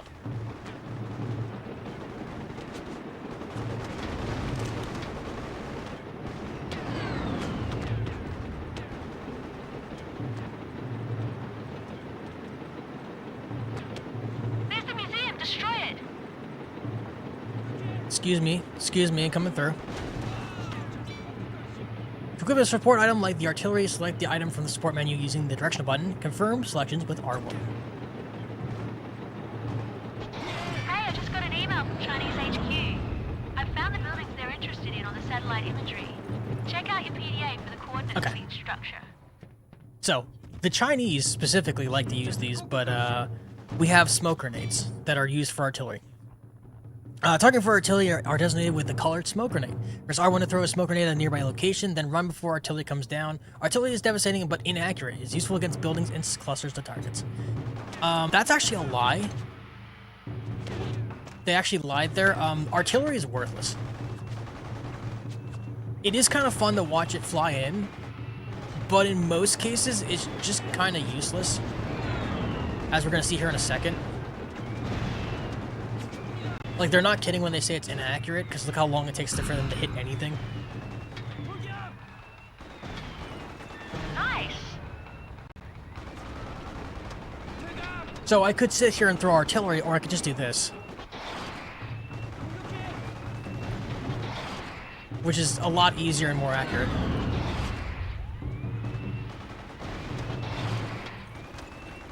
Good job. That's another NK building taken care of. But there's even an easier way to do this. I'll show off in a second here. Oh yeah, we can knock out the statue. Hold on. Oh, there's a rocket.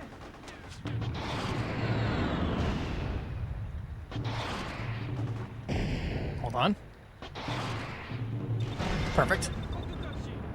Love the flying metal rebar for no reason. Alright. We're gonna go over here. And we're gonna get rid of these guys. Whoop. Camera act up a little weird there.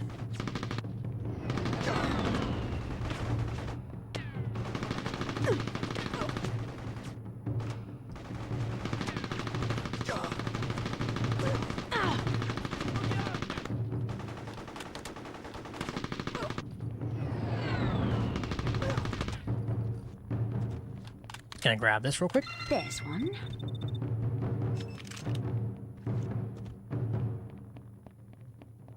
So this is actually one of the rare weapons in the game. Oh, hold on. I forgot this guy's a thing. Good old rocket enemies. All right. So this is one of the rare weapons in the game. This is an artillery piece. You can absolutely use this even though the game doesn't intend you to. So if I want to get rid of this building, for example, I could just fire all 40 rounds of this. Gets rid of that. And then, these lovely houses they want us to use artillery on, I don't have to waste my time with. I could just do this.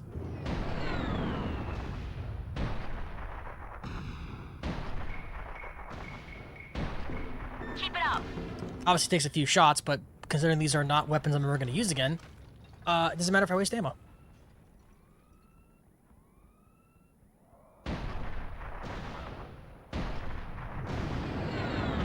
I don't remember if these spawn back in after the mission. Nice.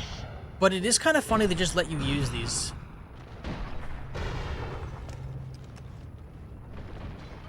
Alright, and then finally, we gotta drop our artillery on this thing. Check this thing out. In beautiful 144p. Alright. Throw our artillery, and we'll watch the fireworks and see if it can destroy the building.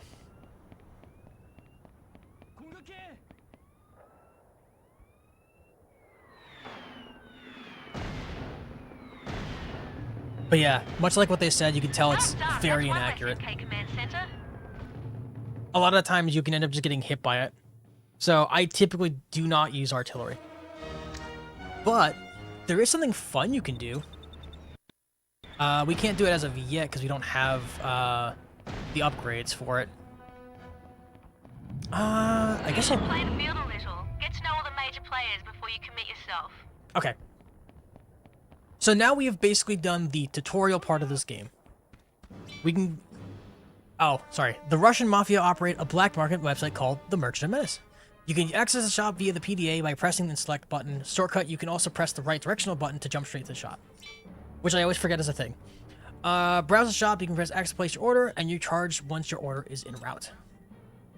So there's a quick jump to this. Now, let me explain how the rest of the playthrough is going to go here. Oh wait, let me get out of the way of these guys here. I've played this game several times. I've played it a lot. We played the Xbox version a long time ago. I played as Matthias, and we played it legitimately, and that was fun. But I want you guys to be entertained. I want you guys to have fun here. So, we're gonna play it our own way, if you know what I mean. So, obviously I'm still going to have my health be normal because I still want to be able to die in the game because there are funny deaths in this game. But we're going to change the rules a little bit by adding a few codes. So let's see here. I do remember some of them, but I do have the list up just in case. So, from here, first of all, we're going to need some money.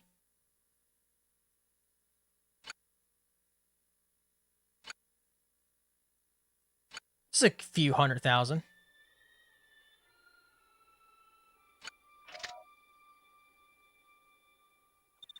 There we go. That seems like a good amount of money. Okay.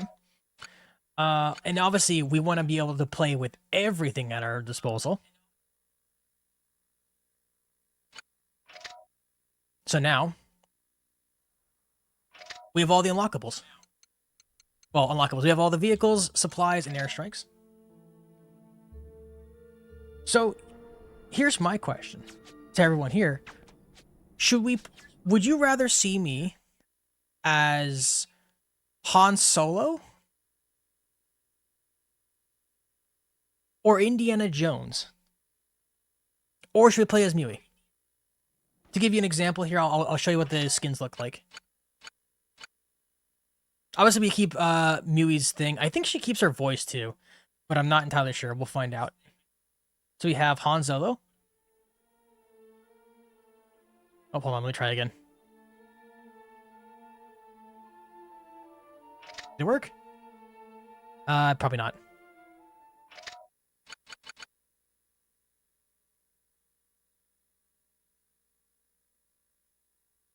Oh, does that code not work? Uh-oh.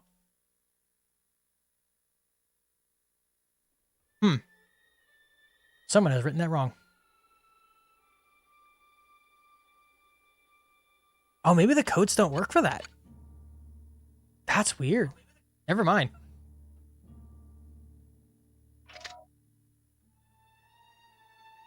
I think somebody messed up the wiki. Unless for whatever reason, because we're a girl, we can't play as Indiana Jones.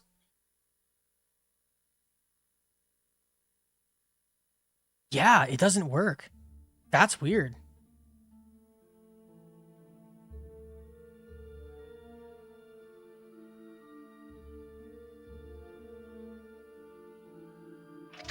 Huh, weird. You know what? The only thing I could say is, I guess because we're playing as Jennifer, we can't use cheat codes. I'm so sorry.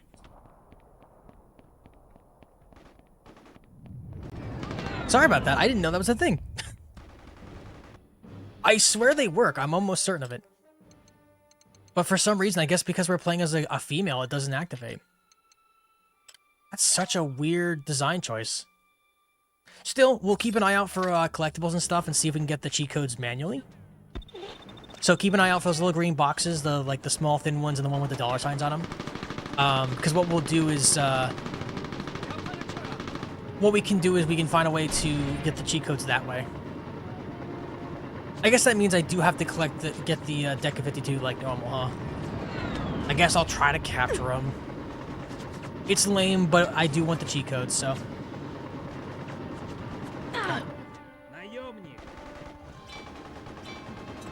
So now we have our own helicopter. Very nice. Also, if you didn't know, helicopters are the best way to travel in this game because you literally just avoid everything. Is that it? Oh no, it's a Chinese thing. Okay. Let's see.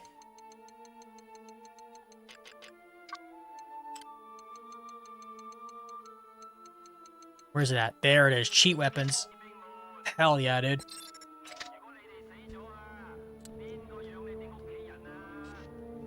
It's not gonna drop it, is it? Because I'm on a mountain. It's so annoying.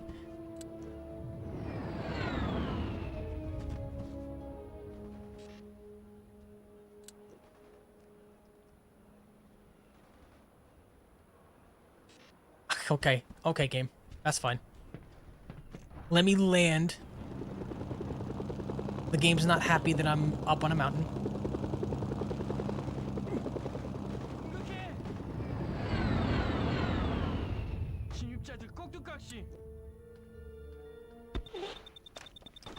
Also, you can see that this item costs a lot of money. It's almost all of the $100 million that you get in the game. Alright. So, we have a few weapon choices here. We have the we have the pocket artillery, which is a handgun. Looks really stupid when we're carrying it, but it's a grenade launcher. Also, it looks like an SMG on the thing, which is kind of weird. We have our second weapon of choice, the Street Sweeper. Looks like a Mac 11 with a suppressor on it. This thing is a fully auto minigun.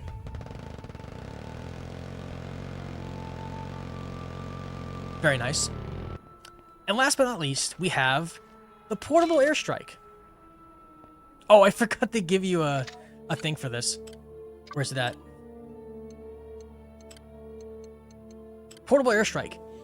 Portable airstrike, effective against all targets, will track and seek targets. You're a cheater. This is the most powerful weapon in the game. But I could just tell you that, or I could show you.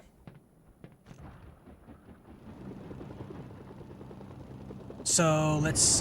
What's something we can hit? Where are we at currently?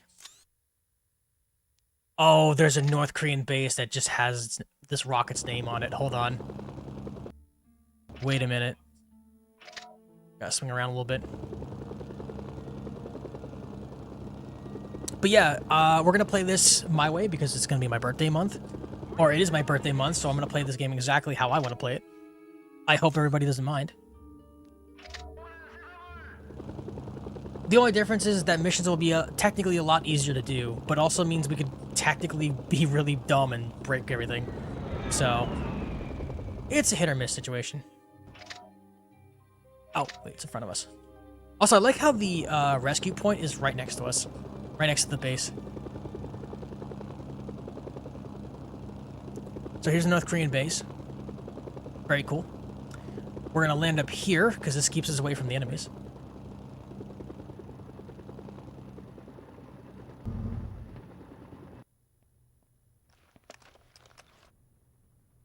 Alright. You see these buildings over here? No, you don't.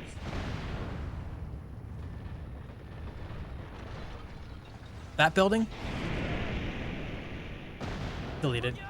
These buildings? Deleted. But it gets better. This is taking too long. We gotta really change it up here. I will have to run, though. Let's just drop it right here. I think it'll be fine.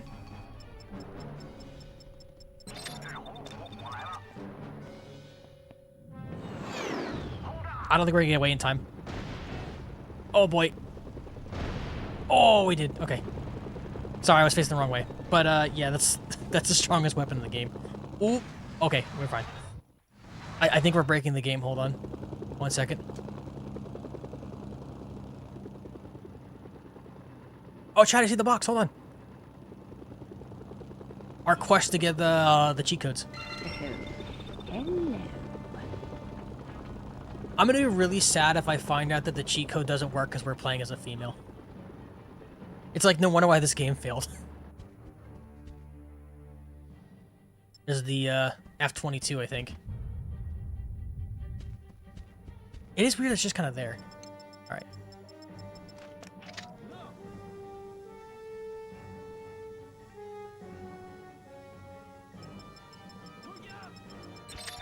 There we go.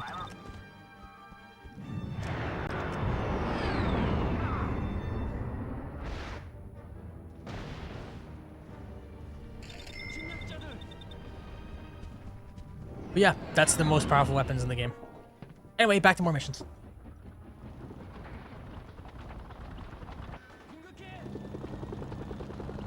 There's a part of me that has no doubt in my mind I'm going to absolutely mess that up. And probably, like, fail missions miserably because I keep blowing things up. But I think it'll be fun.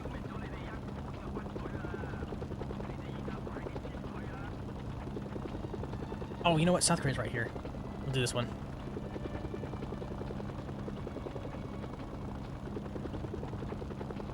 As we are starting our next mission, does anyone have any questions about the game they want to know? I forgot about the horn. That's so good. I should mention that most of the buildings in this game are destroyable. Not all of them, though. I think in Mercenaries 2, all the buildings are destroyable. Or destructible, sorry. Favorite mercenary. The Chinese have taken Pyongyang Airport. Now that pisses me off for a whole mess of reasons, but before I do anything about it, I need someone to go in and extract a member of my staff they're holding for questioning. Guy's got a head full of intel, and the last thing I need is the Chinese sweating it out of him.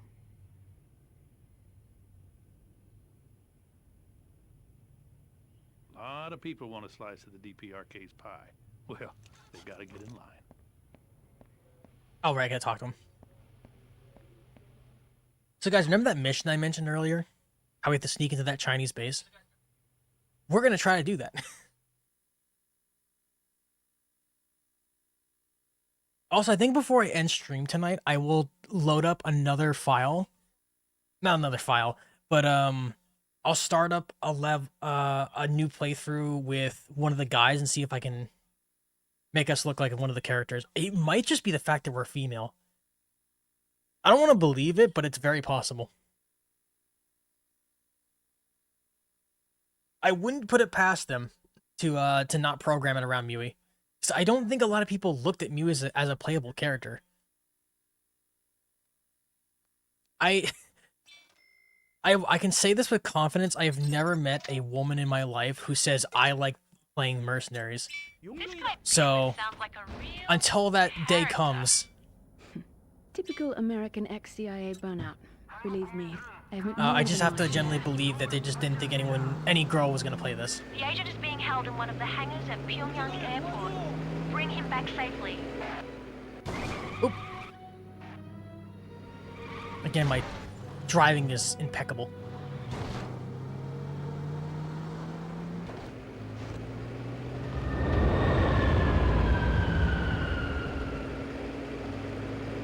I will say one of my favorite things about this game is how, like, alive everything is. It was a very rare sight to see in most games to just have, like, random events happening throughout the game. Because it was, like, to my knowledge, it was very unheard of. Like, I can drive around for hours in this game, and there's always something else going on. There could be a war happening between two different factions. There could just be vehicles that are just driving around as usual, like you would in GTA.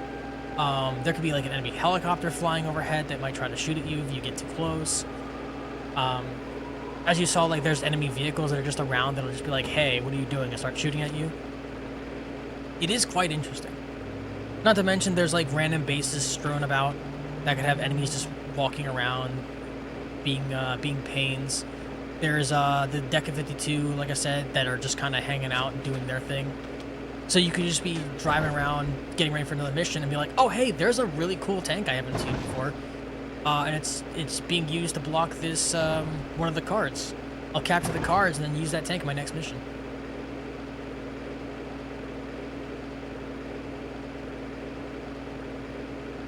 So we have to find this guy. He's located in 3 different spots. He's a big orange jacket, so he's kind of pretty easy to see. I think I've done this stealthily before, but never as Mewy. Some gates are only open for vehicles for specific factions, some don't open for humans. You're trespassing on faction territory. Be careful, they'll attack on sight regardless if you're standing with them. So as long as we have this orange star at the bottom here, our disguise star, we're fine. We do have to be careful to watch out for any commanding officers, though.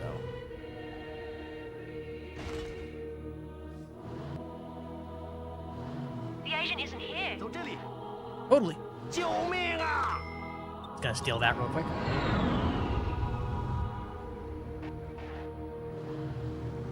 I always thought the stealth thing was kind of silly in this game. This like whole like disguise mechanic, because you can very clearly see the mercenary in the vehicle. And for whatever reason, only commanding officers can recognize you, which doesn't make any sense.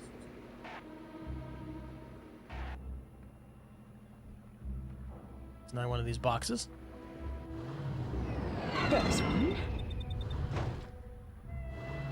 He's obviously not here because that Chinese officer just walked by.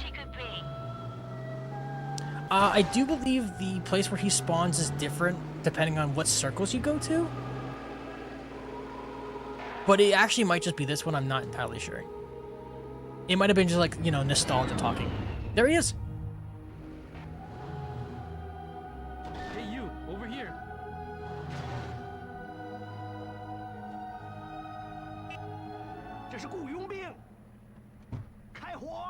Thanks for finding me. Let's get out of here. Okay, bring the agent back to the South Koreans. They saw you. That's not good. Yeah, so I didn't do it right. Doesn't want anyone to know who's I think you're supposed to like walk up to him and like have him follow you to get into the vehicle. But that's boring. Oh wait, hold on, chat. Before we leave here.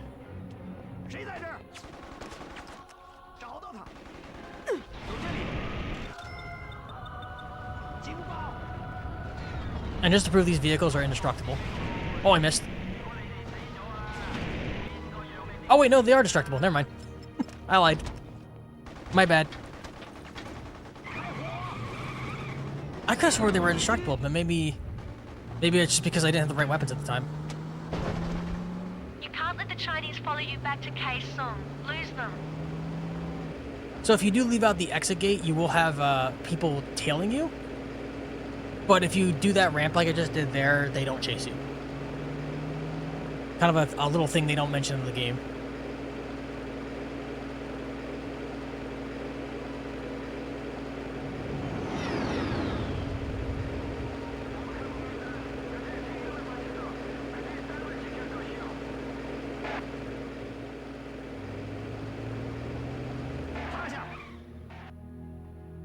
Oh, guys, no, look out. They spotted this. Anyway, later, dude. I mean, they really tried with this game. You could tell. It's just, there's like little things you can do to make the game the level super easy and just not be bothered.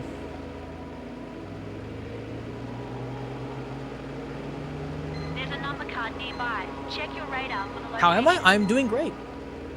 You waited an hour 45 minutes to ask me that. No, but I'm doing great though. Other than like the fact that I'm still waiting for my car to be worked on. I'm doing pretty good. Doing pretty good.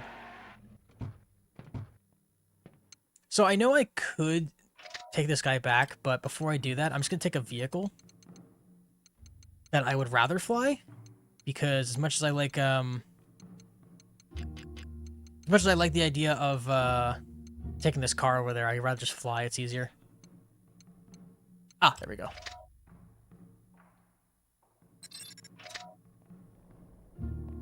안녕하세요.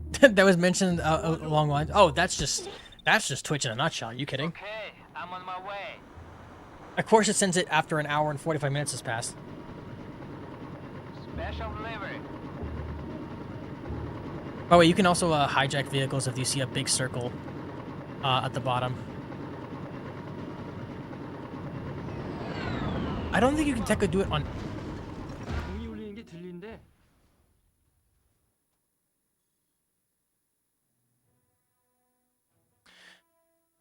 So when I told you that the physics in this game are absolute garbage, I think I just showed you the proof.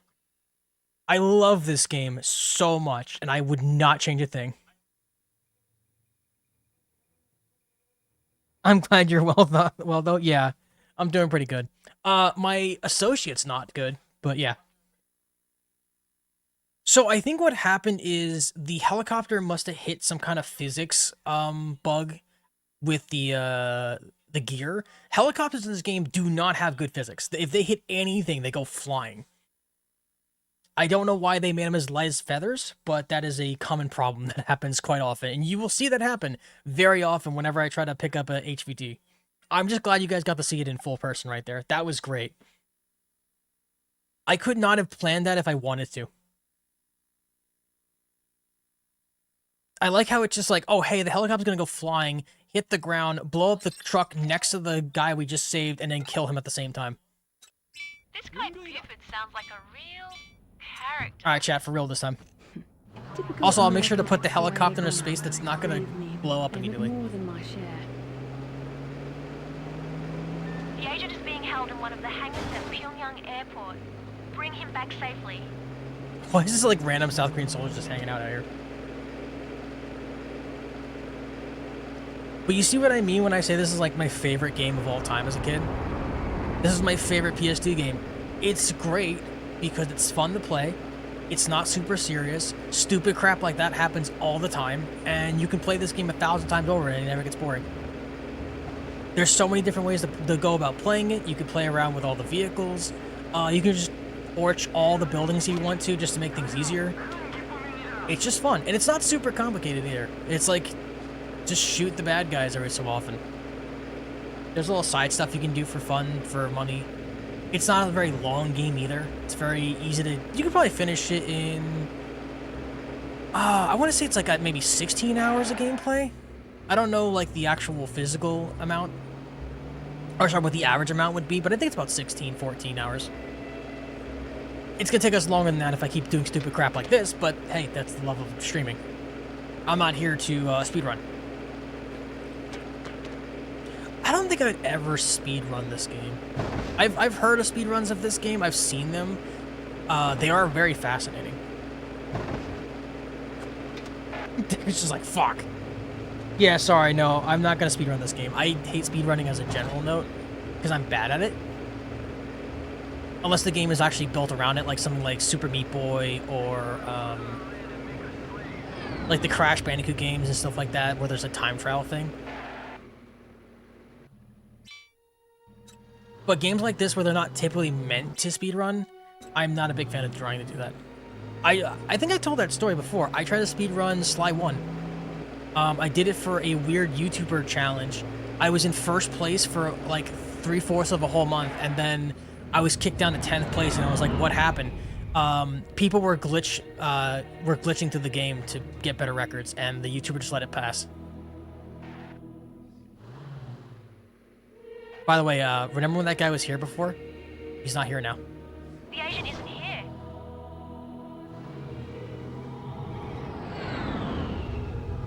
That's fucked up, yeah. That ruined my any chance of me loving speedruns, unfortunately. He's not here either. That only leaves one place. Also, if you couldn't get it, the idea here is that the game purposely makes you check 3 areas. You can't speed past it, unfortunately. I don't know why they set it like that. It's kind of weird. Like, oh, it could be in any of these 3 areas. That's not true. It's whatever the 3rd area is. But yeah, it ruined my entire idea of speedruns, and I never did them again because of it.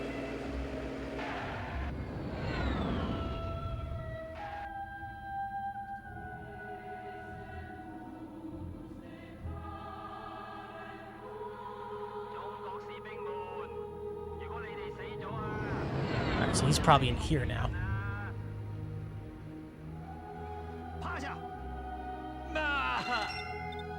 Hey, you, over Okay. here.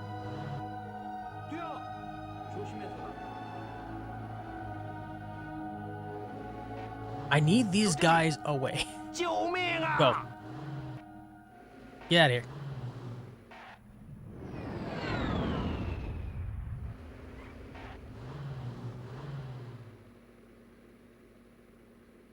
Okay, why are you going like the serious wrong way here?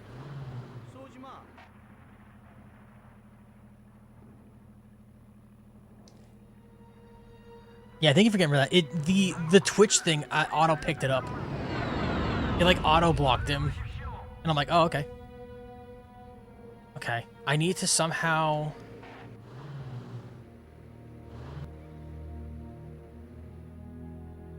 Okay. Here we go, chat. We're gonna try. Thanks for finding me. Let's get out of here. Okay, bring the agent back to the South Koreans. Yeah, see. Oh, wait, hold on. Wait, what? Did that work? He shot at us, right? That I didn't imagine that. You guys saw that. He shot at us.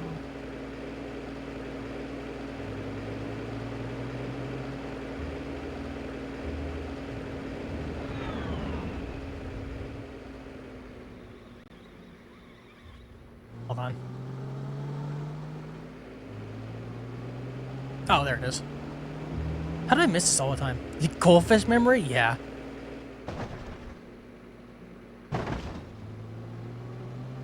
And there we go. So that's how you do it stealthily. I couldn't explain how that happened.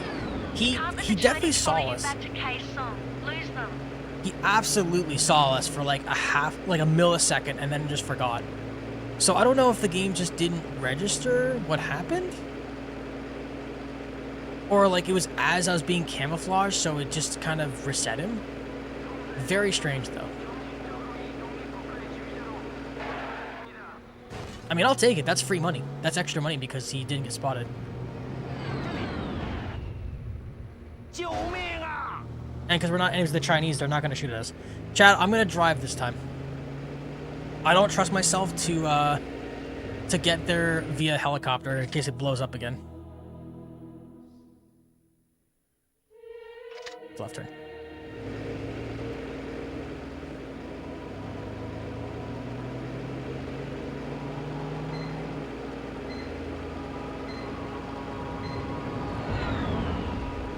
Yeah, you can see the green club there as an optional deck of 52 we can go after. Technically speaking, you don't have to ever deal with those guys. They're just something you can technically do if you just want to get like extra intelligence and for completionist sake, but we don't need to do that. In case you couldn't already guess, in order to get access to the cheat weapons, you have to capture all the Deck 52. You cannot let a single one of them die. This game is very harsh about that, though.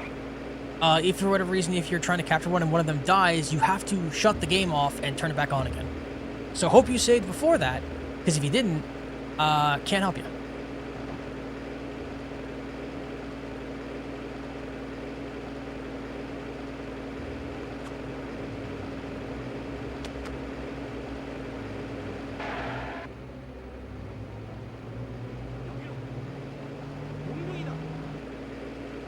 And there we go. Perfect. That was a tricky job well handled. Buford should be impressed.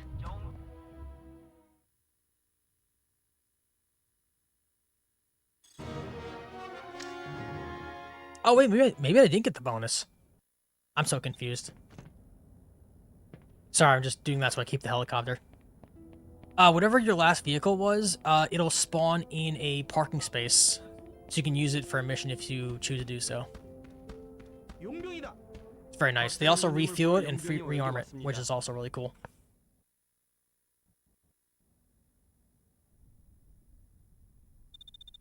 A farewell to kings. 그의 계획서가 여기 있습니다. 보고 싶으시다면. 병, 아니 난 그가 누구인지 알아. 잘 알아. Me sitting in French class not understanding what's happening.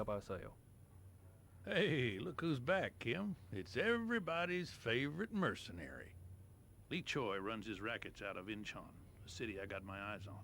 Unfortunately, it's pretty obvious to everyone involved that we're planning on moving in, and Choi is getting ready to hightail it out of there. You get your ass in there, bag him for yourself before he splits. And any of Song's men you happen to annihilate on the way in just makes my job easier.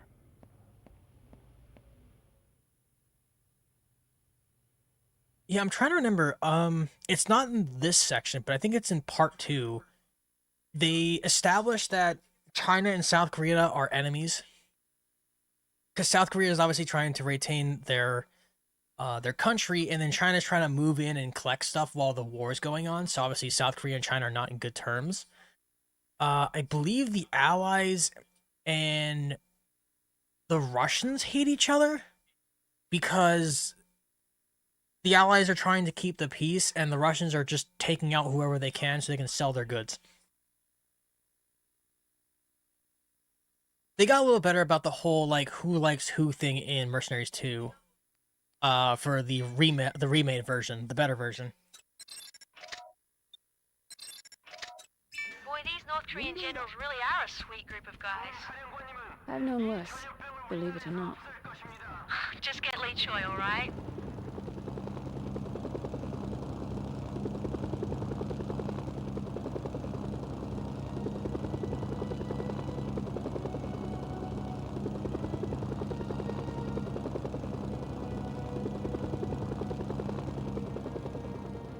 Alright, so. By the way, we do get information on the mission we're doing. I usually ignore them, but SK Intelligence suggests that the King of Clubs plans to smuggle some warheads out of Incheon Airfield. Spread those missiles and we might be able to smoke out the King too. So, basically, you just have to do missions until you get access to face cards. So, for example, there are 3 face cards you can do here. Obviously, these are related to probably the minor nations like the Chinese, South Koreans, and Russians. The Allies are the only ones that run the aces. So if you're looking for face cards, you're going to be playing basically everyone who's not the Americans.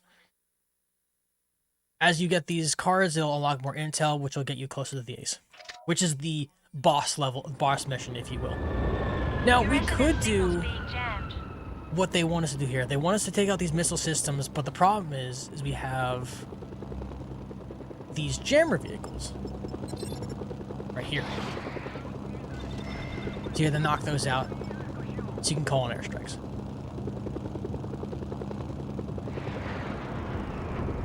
But we have a helicopter with an anti-tank missile, so it makes our job a lot easier.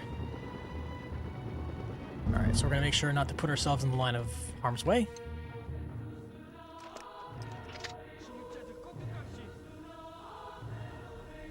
They're gonna try to shoot us, but we're too far up. Right about here. Oh, I just walked off. That's good. Carbon bomb. Great, you've destroyed one of the missiles. It looks like Sean has And already fueled them beautiful, up, so you might be beautiful able to lag set there. up chain reactions.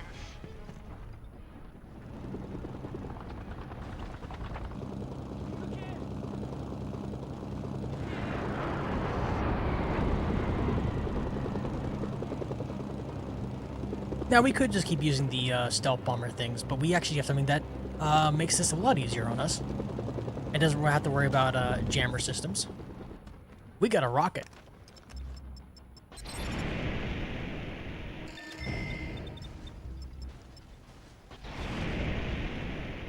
Excellent, you've destroyed all of the launches, putting an end to choice plans and making the world just a little safer. I love watching the game lag.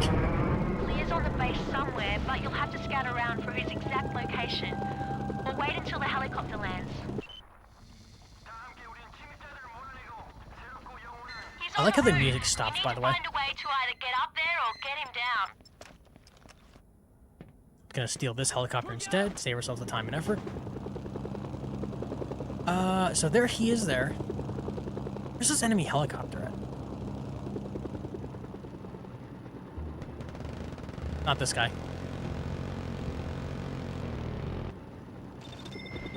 We're looking for the transport helicopter. Helicopters have lifted off and are en route to Ichon.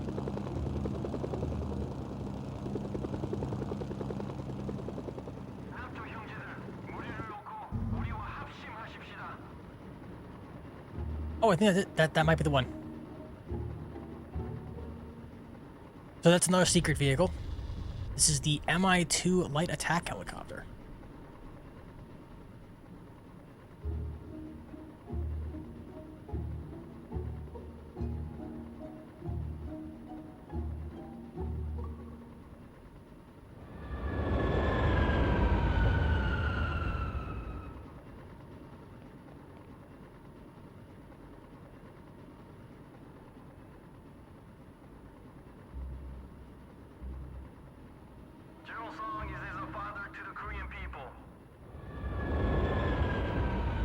I'm assuming this guy is going to fly over here to pick up the king.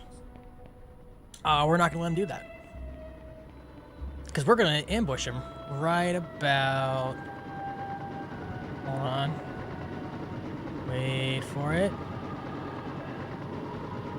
Wait for the prompt. And hijack.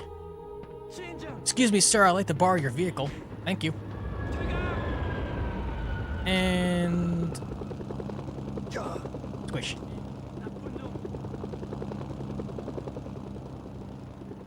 Just gonna land this real quick. Where are you at? Get out of there.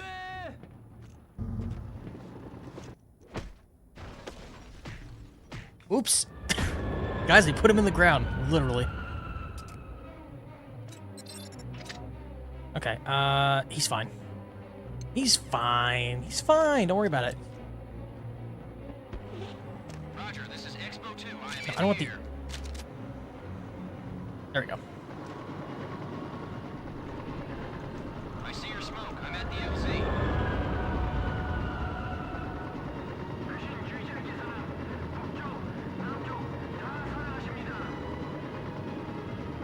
Obviously, these missions are going to get a lot harder. This one's actually fairly easy because it's just a matter of stealing a helicopter. Oh, there we go. Beautiful. Choice being verified. Bufordose is one. And let me get into this helicopter quick.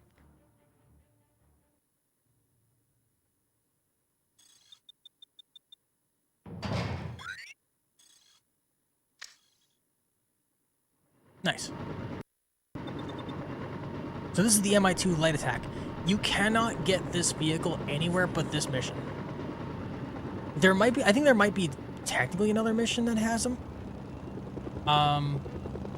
But yeah, this is one of the rare vehicles that the player can actually use and physically fly in and operate, but it's not something you can buy or even find in other areas. Now, it's not particularly a great helicopter. It only has 14 dumbfire rockets, so it doesn't really do a whole lot. But if we're fighting like an armored vehicle, I can aim properly. It's pretty good. There's not much to it, but it's a cool vehicle.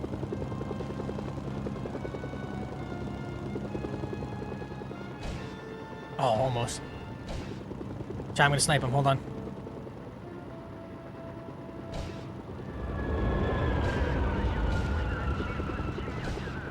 Oh, he's fast. Ooh, got him. All right.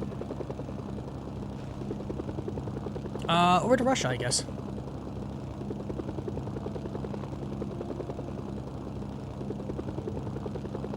You guys like the Abyss, by the way? The smoky Abyss, like we're in Silent Hill? There's a number card nearby. Oh, Check yeah, your the number radar cards. Let me for show that off, location. actually, while we're here.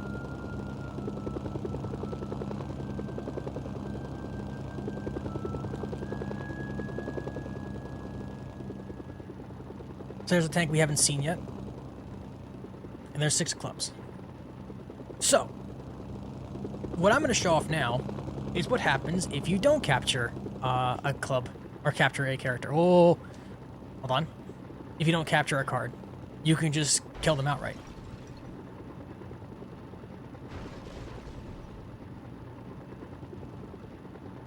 If it lets me land.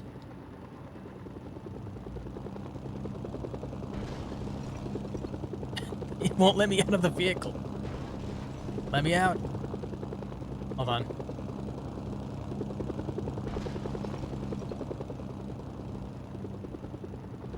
There we go. Couldn't land for some reason. So here's the big baddie. Well, let's just say I don't want to mess with this and do it the easy way.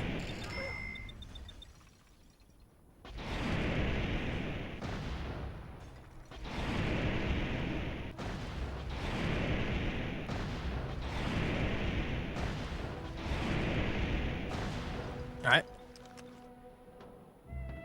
Let's go check the fruits of our labor.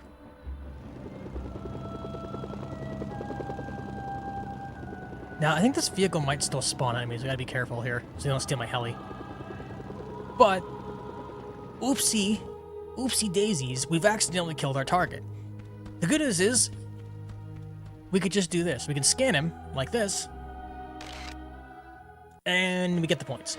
However, we do lose half the money we would have earned otherwise, and we get half the intel. That'll be worth something to the Allies. So it's funny because the game doesn't really punish you for killing them, other apart from you get a little less money, and it takes a little longer to get the cards done. Technically speaking, if you are getting all the smaller cards, also I'm gonna absolutely land this over here. Because as much as I love this helicopter, it's not really viable. How much money is this thing worth, I wonder? Let's see.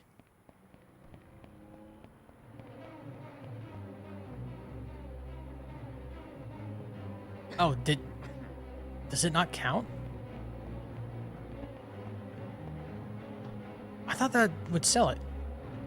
Do I have to get it into the thing down here? That's gonna be weird. Hold on. I'm gonna try to put this in the garage. It's not gonna let me. Can I not sell this vehicle?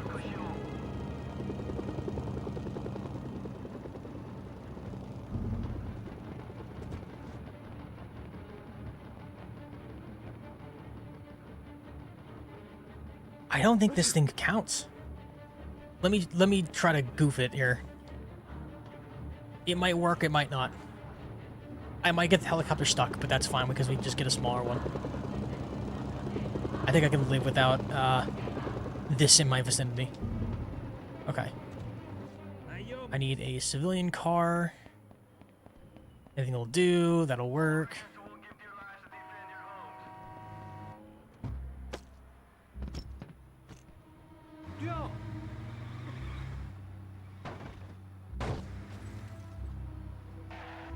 There we go.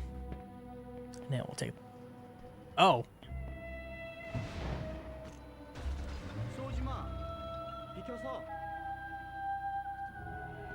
He won't let me get out of the car.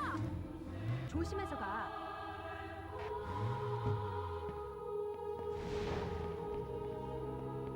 Yeah, I don't think I could sell this thing.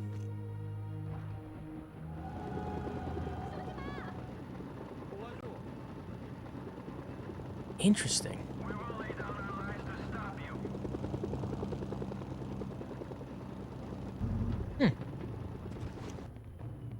Well, once again, learn something new.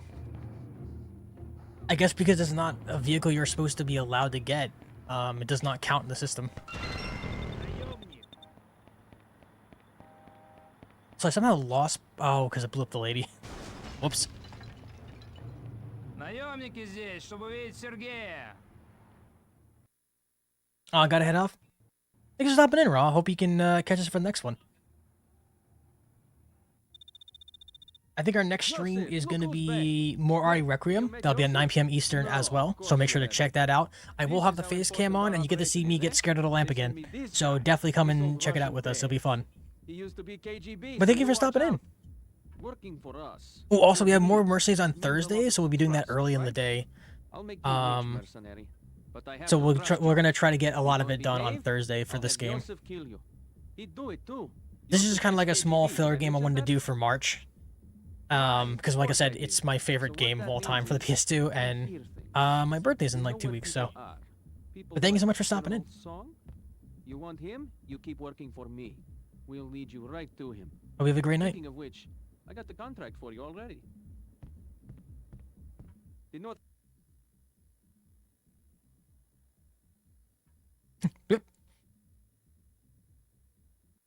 Did the game... Oh, we're good. It's like, did the game crash?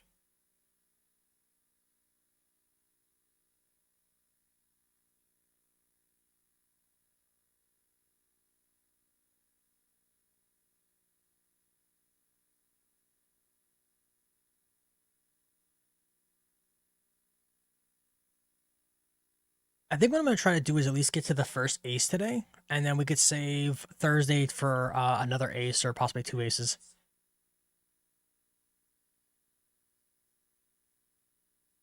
So if everything goes well, we finish this game in like 2 or 3 streams. The Russians are providing a copter for you. I hope you remember your flight training. Nice paint job. So much for a low profile.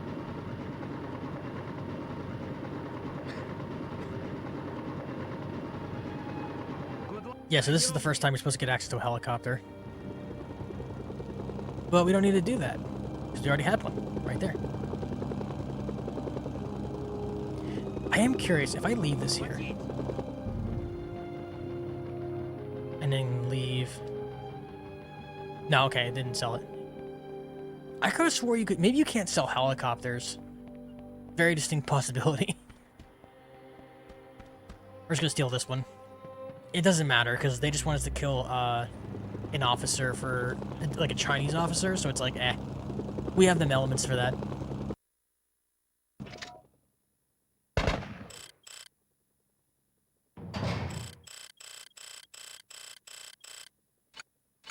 Alright. Give me my money. Taking out the officer and escaping the cargo in one piece won't be easy. The Chinese have several soldiers in the area. Recommend that you take care of business as quickly as can.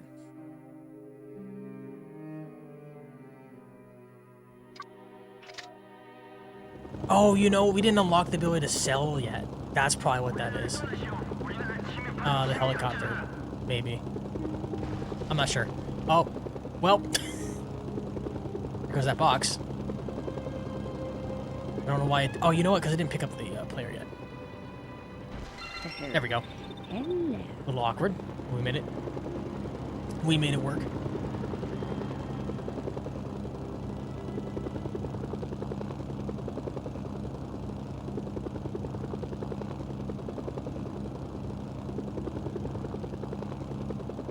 This is Allied Command. You have entered a restricted area. Oh, I was somehow in a restricted area. Let's see. Gonna grab this winch here. Just gonna Let me yoink this real quick. There we go. Thank you kindly. Then we're gonna go over here.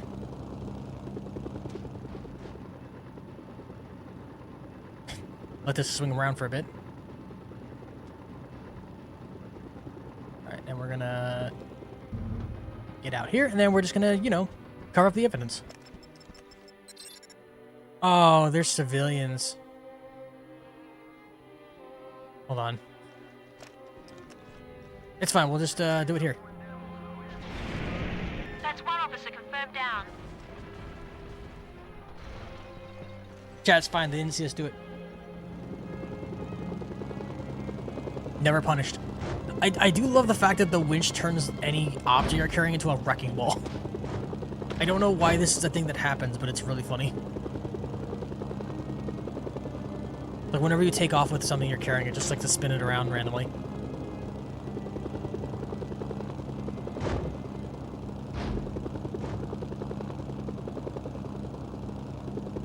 But in case you couldn't already tell, helicopters make this really easy. I think, if I remember correctly, about like 80% of all missions can be finished with a helicopter. There are some like rare ones for where you have to use a very specific vehicle. But apart from that,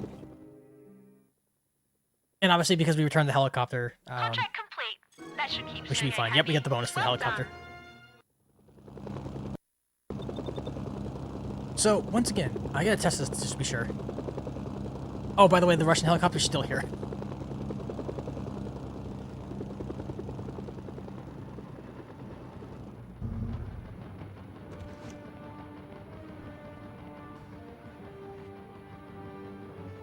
Yeah, maybe you can't sell helicopters. I could have swore you could.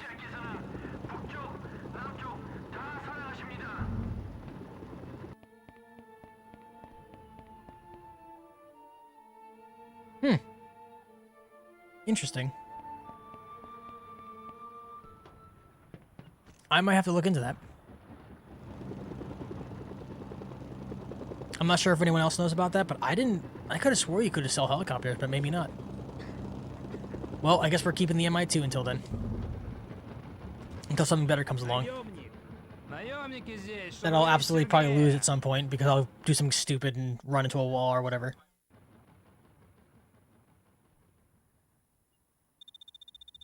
Bait and switch. Это действие уже успешно. Да, мы пришлем тебе скоро. Но не очень скоро, ты понимаешь? Тяжело, внутрь, вверх. Что? Йосиф? Да, он здесь. Одну секунду. Да? Да. Я был уже так. Да? Look who it is, my own personal army. Hey, I got a job for you. Hey, I told you we'd help you out, right? Yosef says he knows where Damn it! It's alright, Sergey. I have problems too with reading out the names. I know that feeling so well. He's yours, free of charge. This is how I treat my friends, eh? Also, he's got a nice missile truck. If you bring some of my boys with you, they'll bring it back for me. This would be a favor for me. You understand. It's like Korean names and Chinese names are just so hard to read off sometimes. Sergey leaves things out, forgets things. I'll explain. Most Japanese names I can read off pretty well. But it's like, if it's like Korean or Chinese or Vietnamese, like those countries' names for whatever reason are just really hard to read. Chris is hiding in the background. Stunning your enemies will not change their faction's mood towards you, though subduing them will.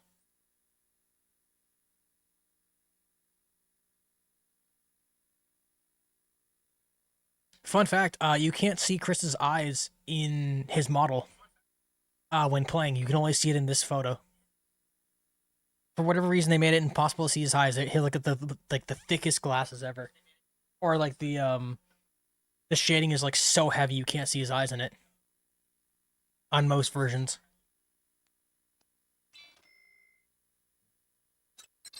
Speaking of versions, I'm really glad this is working as well as it is.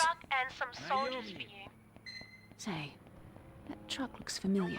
Like, I'm not gonna lie, I was a little nervous. Hey, I brought it back in one piece. Because I have this on Xbox, which is what we play.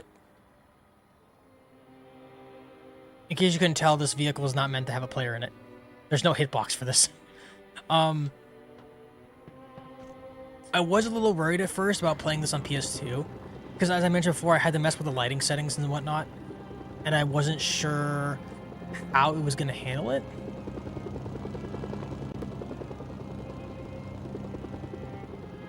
Oh, what's the mission for this? Oh, they want me to bring these guys over and steal a truck. I don't care about that. That's fine. That's supposed to be what the truck's for from the first mission. They want you to kind of like sneak attack them or whatever. It's not really worth anything. Like I said, we have all the weapons and stuff, so it's just kind of an annoyance at best. But yeah, like I was saying before, I was worried that this copy wouldn't work anymore, because this is my original copy from when I was a kid. Some of my games work perfectly fine with no issue, and then there's other ones that's just like a mess. I am absolutely going to ruin this, but it'd be funny though.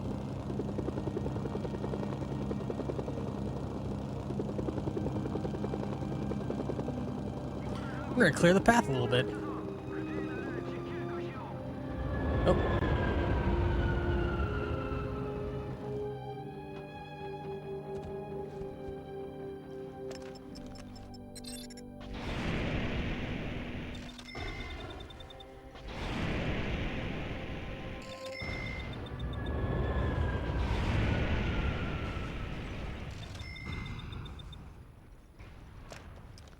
Alright, let's find out if I accidentally ruined everything.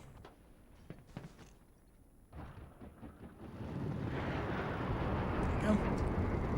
Gonna head over here real quick, and... Oh no, he's still alive.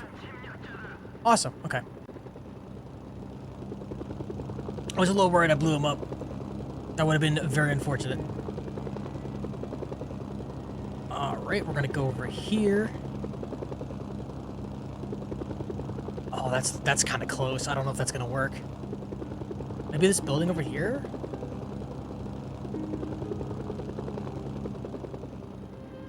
So, for context of what I'm doing here is I'm basically limiting all the armored units.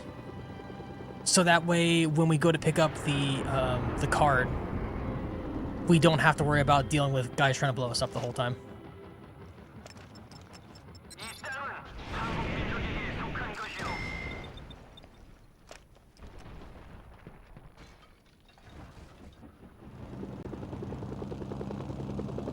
Alright, where is he? Perfect. This is his opposition now. It's two guys.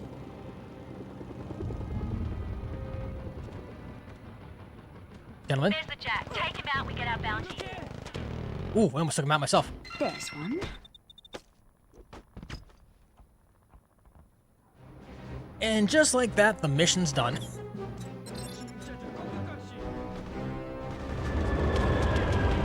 There's a little bit of stragglers here and there, but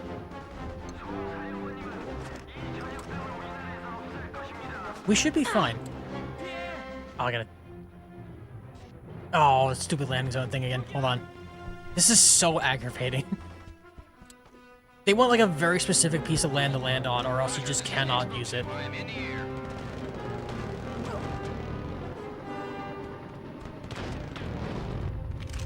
I see your smoke. I'm at the LZ.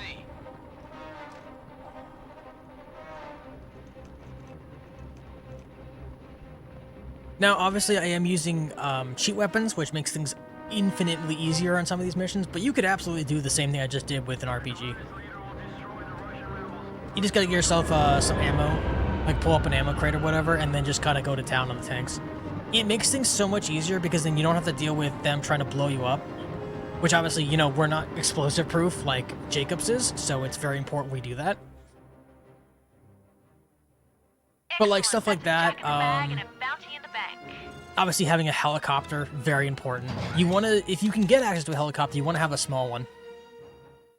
You do eventually unlock helicopters later on in the game, but the first one you unlock is a transport helicopter. It's the AH-60 or the UH-60.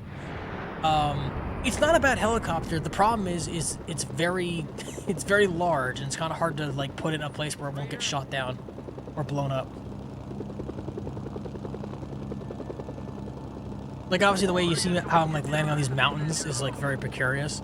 It only works because this vehicle is so small in comparison. The smaller attack helicopters you can get in the game are obviously a lot more effective. But like I said, this is a rare vehicle, which is why I'm flying it around, because it's fun.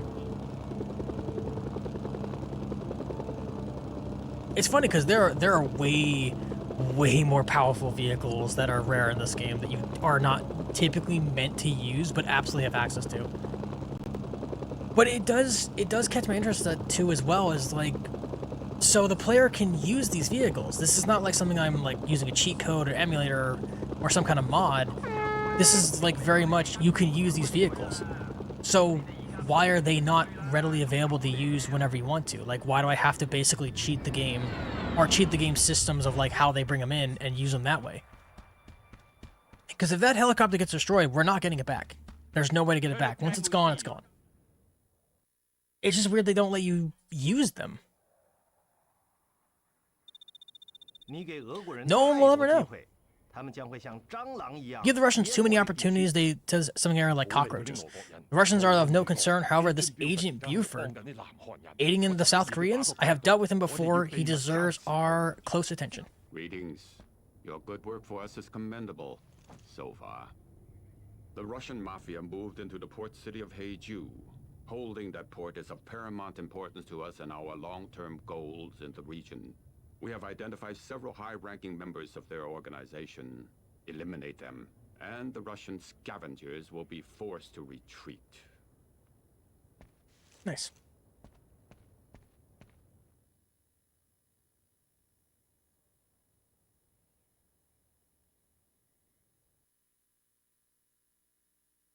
Pesky helicopters. Keep attack helicopters at bay with the air superiority support option, or hijack a SAM and blow the helicopter out of the sky. Fun fact, the launcher in front of us here is actually known as the Gecko by NATO. NATO's kind of funny when it comes to naming vehicles that don't belong to them.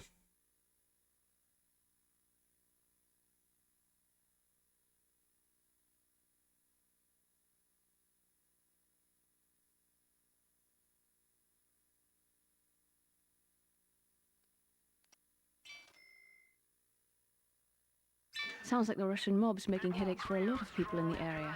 Time for you to give them one of their own. Alright. We have the Jack. Let's see. Want to know the best part about not being spotted by the Mafias besides the bonus? Not being shot in the face. If you ever see them after you're done with this contract, be sure to grab the sniper rifle on the ground in front of you before head out. You'll need it. Eliminate the 3 Mafia officers in Haeju. Report to Chinese officer who will meet you in the docks. So here's the thing. I don't care about that. Also, I can be absolutely stealthy without actually being stealthy. So, this will be fun.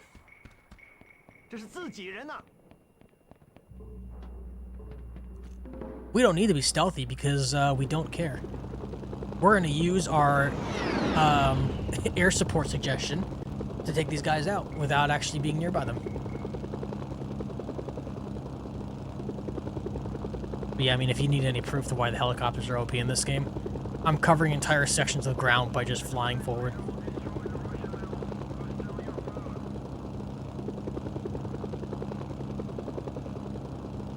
Roads aren't a problem. Mountains are a problem. But like roads, water's not a problem.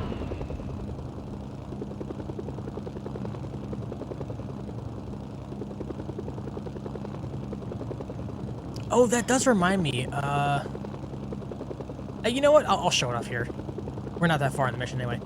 So, fun fact about this game. The mercenary, for whatever reason, he can't swim. Or they can't swim, rather. So, obviously, any vehicle that ends up in the water is obviously going to be destroyed because it's not supposed to be there. But just kind of give you an idea. Oh. Oh. Yep. They just kind of float with their hands in the air, and that's kind of it. I don't know why they made it where you couldn't swim. This is later remedied in the next game where they literally allow you to swim. I don't remember if the PS2 version lets you swim, but I know at least the PS3 version does. Obviously, because it's Venezuela, so there's a lot of water involved. It'd be kind of weird if you couldn't swim.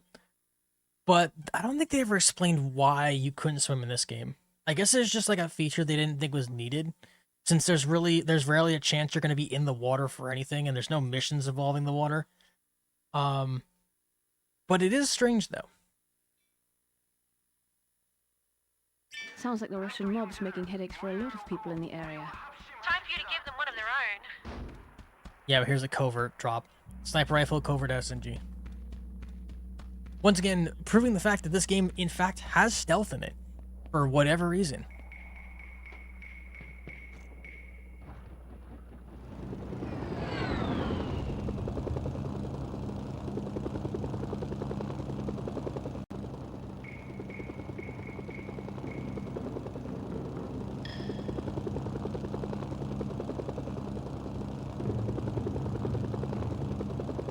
By the way, gamers, thanks so much for stopping out today, hanging out with us. I appreciate it. I know this game's not, like, the most talked about in most circles nowadays, but it is, as I've said 100 times now, I think, my favorite game on the PS2. Just because of, like, how much you can just kind of mess around. There's no real seriousness to it. It's not a very long game. You can play it, like, 1,000 times over and never really be tired of it. There's so many ways to go about playing it. Like I said, there's these secret vehicles or hidden vehicles or rare vehicles you can get access to. If you do enough research into it yourself. I don't think, to my knowledge, I haven't seen anybody on the internet bring up that you can access these. This is stuff that I've learned after playing it so many times. Like, oh wait, I could just go out and grab this vehicle and start flying it. But the officer in the East City block is holed up in an area teeming with mafia thugs. You might want to deal with him last. Okay.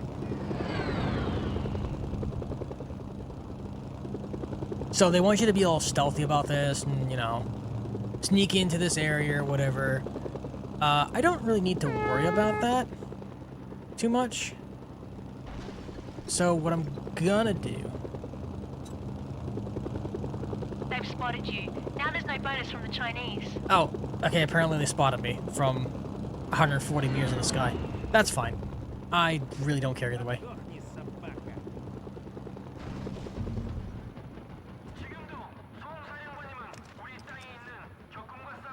I just fell off the ledge. Hey, oops. Oh, of course.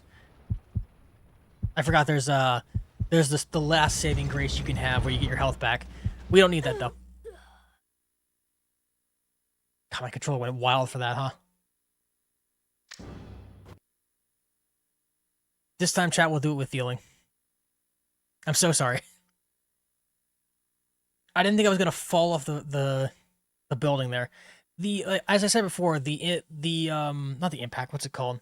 The input delay is kind of weird, even for a PlayStation. There's like a camera delay if you're like moving the camera before your character comes out of a vehicle or building. Sometimes when you're moving, your character gets like a little boost of speed that it wouldn't normally have otherwise because of like weird hit detection or weird collision. But still a good game. Still love it. Sounds like the Russian mob's making headaches for a lot of people in the area. Time for you to give them one of their own.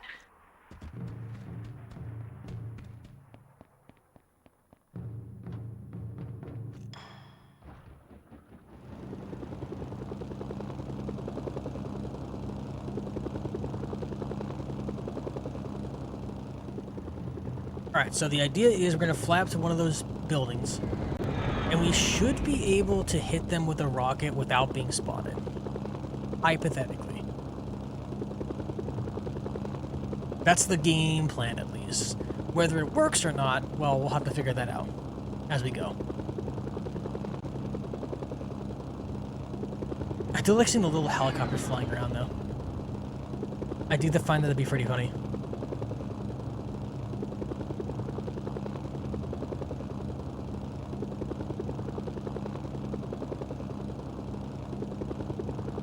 One thing I will say though, I'm very excited to use the Ace contracts, or use these cheap weapons on the Ace contracts, because the Ace contract can be just horrible. Two of the guys only have small entourages to protect them, but the officer in the East City block is holed up in an area teeming with mafia. They've spotted you. Now there's no bonus from the Chinese. Okay, so they didn't actually spot me. They're just upset because I didn't use a stealth option. That's fine.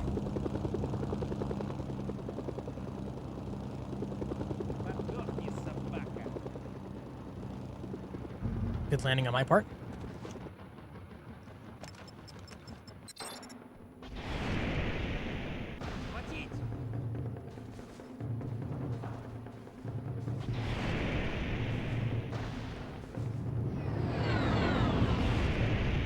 That's one officer confirmed down. There we go. I don't know why that was missing.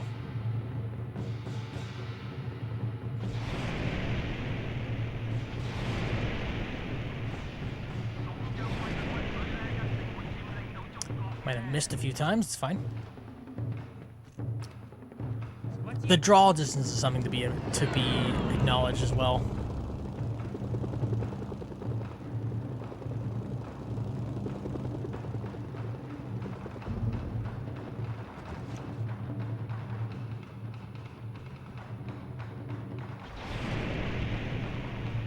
That's two officers confirmed down. Only one more to go. Keep up the good work.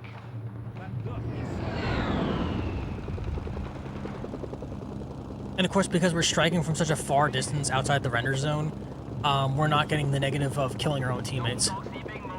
Because otherwise, if you were taking out these guys, you would get negative influence, obviously.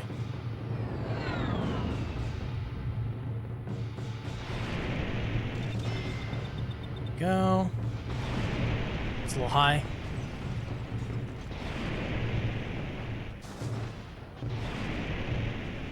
That's all There we three go. officers confirmed down. Good work. Now get out of there. Report to the Chinese contact now. Well, we didn't get the stealth bonus, but then again, stealth was never an option.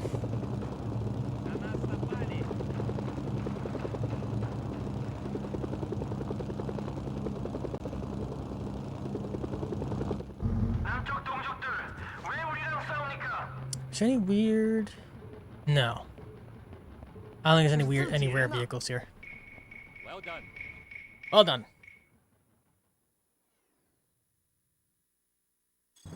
It is kind of amazing how easy this game becomes when you're just playing it for fun and you're just playing with the cheap weapons.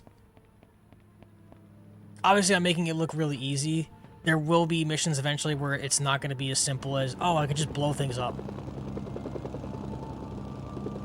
Or I can just bring a very overpowered vehicle and just wreck things. Sometimes there's a lot of, there's not stealth, but there's like escort missions and stuff about like saving VIPs without them getting damaged or killed. That could be a real problem. There's not too many of those, if I recall. But I'm sure we're going to run into them eventually. Those don't show up until at least the second half of the game. So we should be fine, at least for this first half.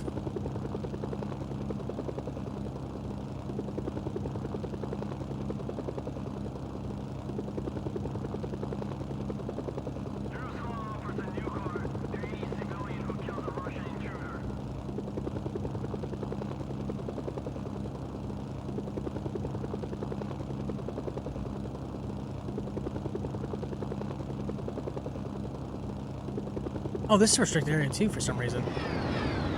Oh wait, no, that's right, because we're in China. Or we're at the Chinese base. I was like, why is this circle restricted? It's like, because it's like the edge of the map.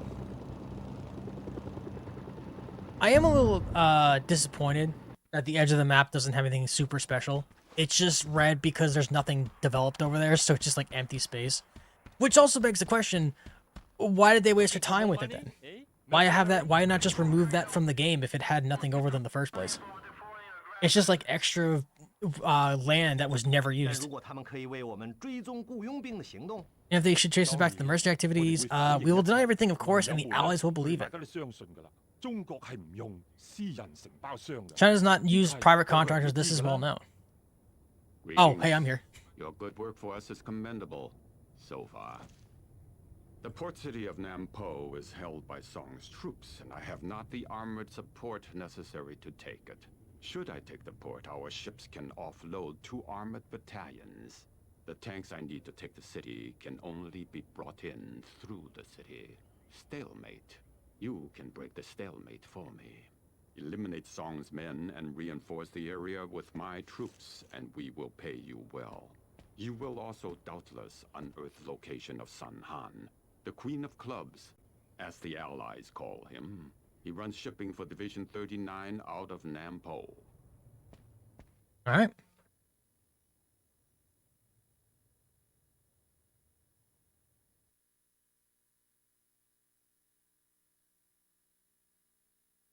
And they have these little factoids here. Notice was part of the recent influx into X-Ops as a formal Tactical Solutions Incorporated. Employees after that company closed its doors. His first job with X-Ops is the Song contract. This is technically his first ever mission, and then I guess he does other missions, but that's not until later. Also, kind of weird that he has an F-15 above his head and not like a Gripen. I know that's like nerdy plane knowledge, but it's kind of weird that he has an American strike jet above him and not like the Gripen Sweden attack jet. I think that would have been a much nicer touch. But that's just me. That's just the little things I've learned over the years. All right. Under new management, Quid Pro Quo, I think is how you pronounce that. Eliminate the specific NK presence, and they'll let us know where the Queen of Clubs is. So, kill some bad guys, learn about the big bad guy. Is basically what they're saying. Oh, is this the one near the NK base? I wonder. It actually might be.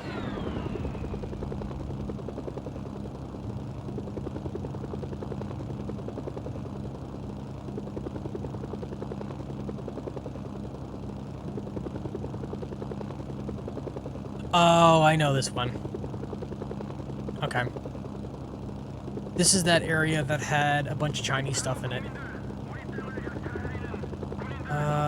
Is there a place for me to land where I can see everything? Not really. I think no matter what, I'm gonna be spotted here, so we're gonna... Oh wait, those are NK. Whoops. Whoopsies. Hey, I'm just gonna get rid of this guy real quick. Oh. Run. Run, you fool. Ooh. We're fine. Everything's fine. Don't worry about it. Just gonna land this before it gets blown up. Alright, cool. And now we just wreak destruction everywhere we go.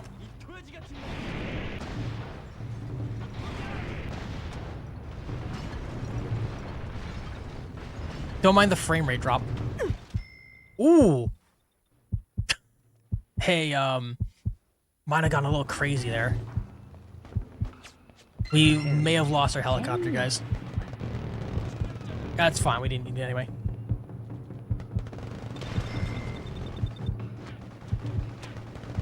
There's a medic when you need one. Okay, that's an ally. Got a little scared there for a second. Oh, look at this little war going on. Ow. Hey, Chinese tank, if you could take care of him, please. Thank you. Just like staring at him. Alright.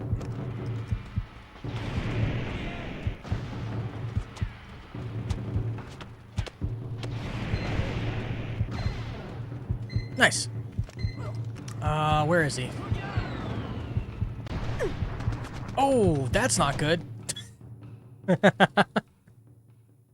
Hey, a tank just rolled in on me. Whoopsies. Alright, let me not expose myself to the enemy immediately. That's fine, we had an ad break going through anyway. Guys, that was the trial run. Now we do it for real. Detective 52 Spades are members of General Song's elite special force units. With the exception of their commanders, they're all female. For whatever reason, the Spades have all female officers. I don't know why that is. That's just kind of a weird thing they wanted to mention.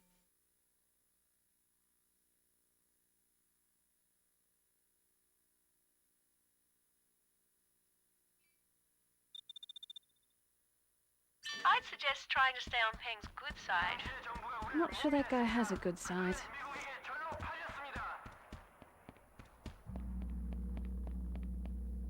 It will be nice when we can finally get a much more proper attack helicopter from the rare lineup. I believe... I'm trying to remember. The helicopters they have is... I think there's a Hind at one point that you can access. There's a Hind D, a K-52, a K-52 Crocodile for Russia, and then a Apache for the Americans. I don't remember exactly where they are, but if we do run into them, I'll try to get them. Oh wait, here we go. This is a perfect place to land.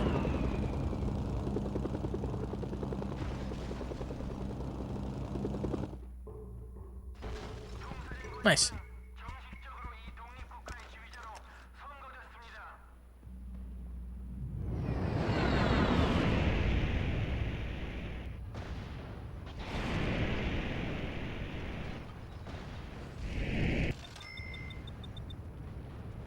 I love seeing the listening post destroyed. That's funny.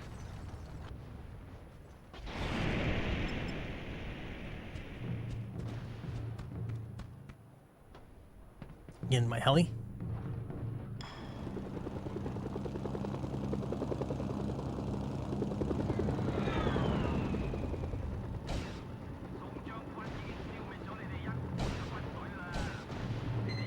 There we go.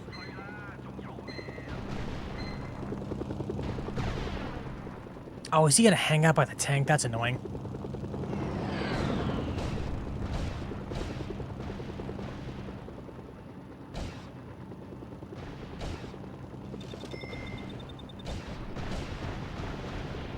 There we go.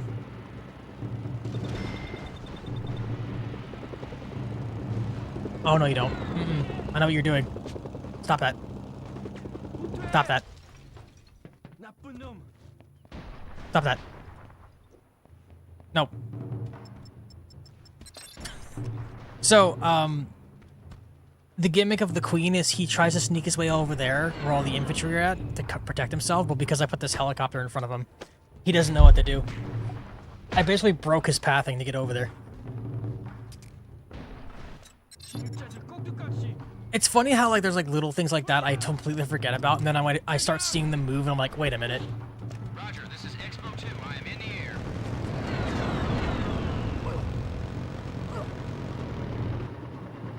I see your smoke. I'm at the LZ.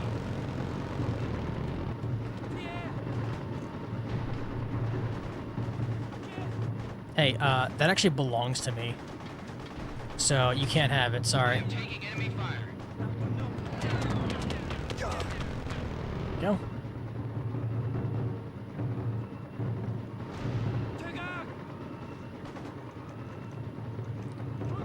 I'll just drop this guy over here and call it a day. That guy got destroyed. Alright. And with that, we now can go for our ace contract. Verified the Queen. Great work. Now get out of there. I am taking enemy fire. Yeah, so there's the infantry that are supposed to help the Queen. But because we broke his tracking, or broke his pathing area, he couldn't get over there to activate them. So they're like way behind now. Alright.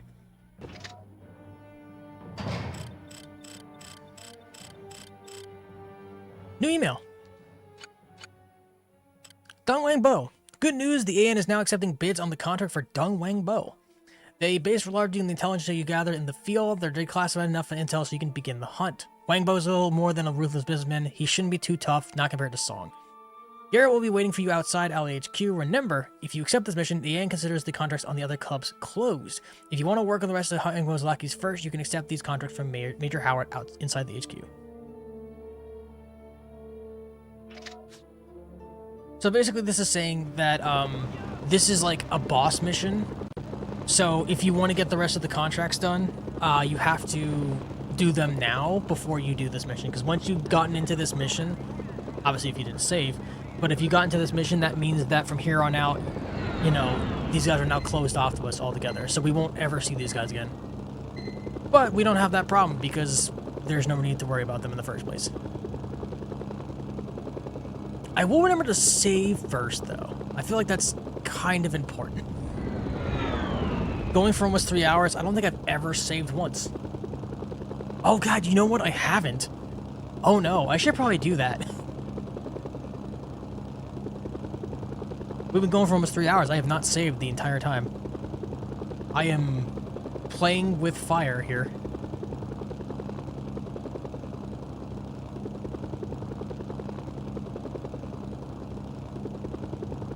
The game just crashed as I do the whole thing over again.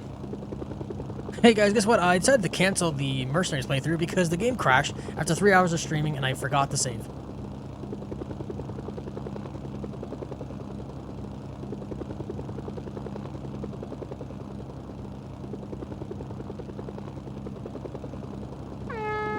Cool, hit the horn so they don't shoot me down.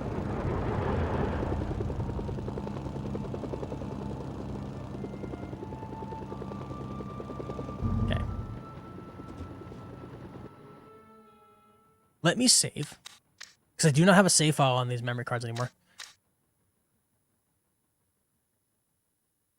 Oh yeah, I forgot that the clock's broken. Whoops. I'm like, it's not the year 2000. What do you mean? It is a shame that my PS2 clock doesn't work anymore. I still to this day have no idea why it just stopped working. Every time I try to save the time, it just removes it. I don't know if it's because I turned I turned it off after a while or what. I don't feel like that's the issue though, but maybe I'm wrong.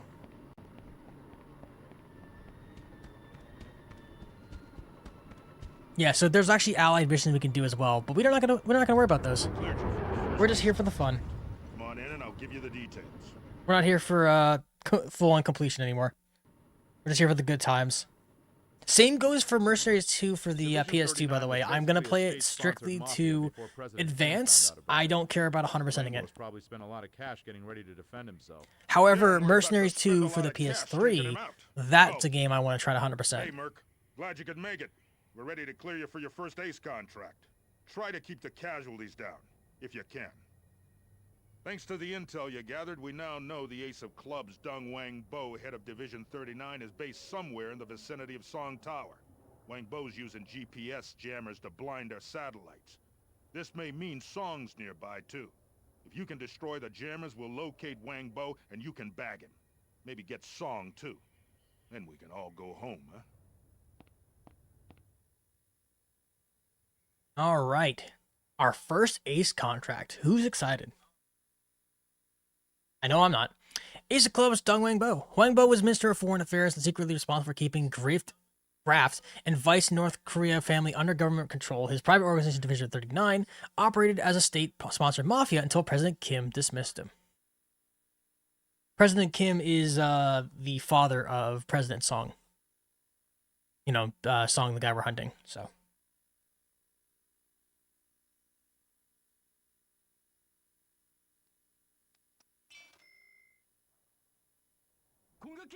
Your first ace contract. Let's just make sure it's not your last. You were a motivational speaker before you came to Exox, weren't you? I love the intense music immediately.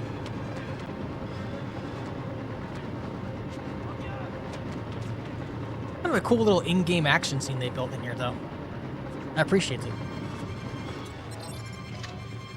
Got a tank buster. Cluster bomb. So, oh wait, hold on. Bringing down the house. The Ace of Clubs is somewhere in the vicinity of Song Tower. He has a transmitter on him. Destroy the NK jammers in the area so I can triangulate him for you.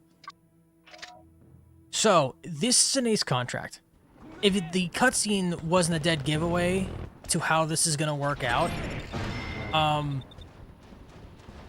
this is meant to be a lot harder than the rest of the contracts. So the first thing you'll notice, in the vehicle section, we have all these vehicles we can choose from, right? Except, notice that the helicopters are grayed out. They're out of stock. They purposely made it where you could not use a helicopter in any ace contract mission, no matter what you do. Mainly because they must have known that if you had a helicopter, you could just pass everything. Which, I mean, that makes sense. Like, obviously, if you have access to that, you just be like, nah, dude, I'm just gonna completely ignore all the main stuff here and just fly to the area. But they basically want you to go out of your way and do the mission. So, we're gonna have to do that. However, in this particular mission, there just so happens to actually be a helicopter we can get access to. But we do have to steal it, though. Your SNS signal's being jammed. Just lighting up this sky. Oh no, not a jammer. Anyway. One jammer down.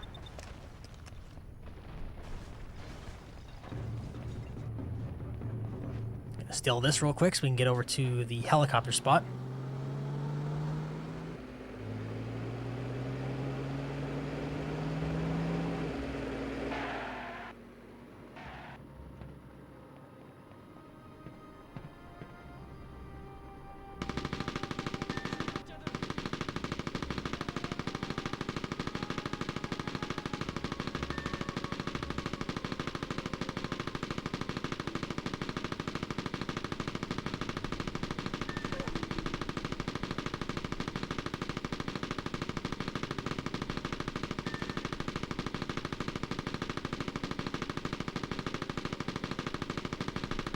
Okay, I think that's all we could do there.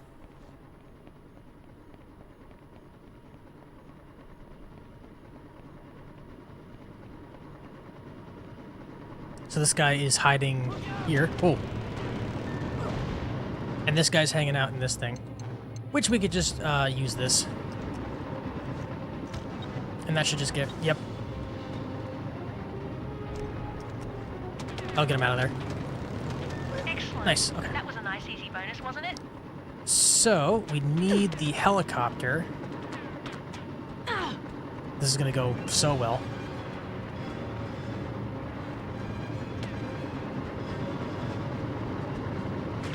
Oh, perfect.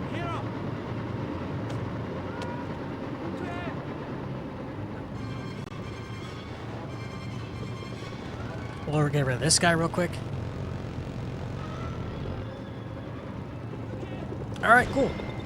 So, now that we clear this area from these infantry here, what they would normally do is they're going to drop a bunch of infantry for us, as well as a striker vehicle. So you can drive around and use that to get around with armored vehicle. We're not going to do that, though, because we don't need to. We have the power of a fuel air bomb. Let me make sure that I'm not in the vicinity of this. Okay. Gonna park myself right here. He's gonna miss that because the RPG is not something that's super accurate. Down. Looks pretty easy so far.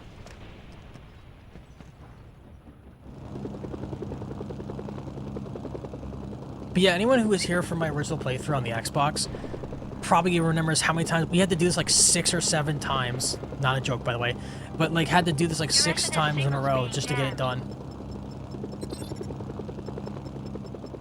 It was a nightmare.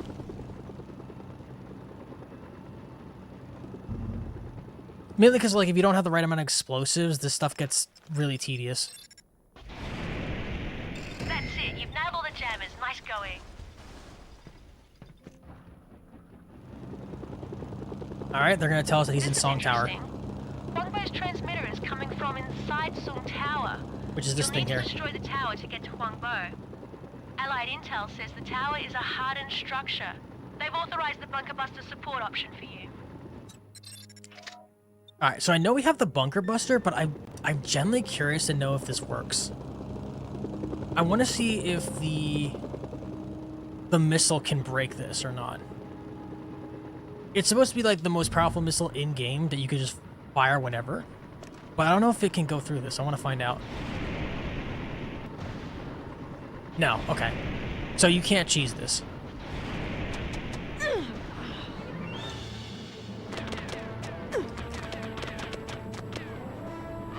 Also, there's absolutely a helicopter staring at me.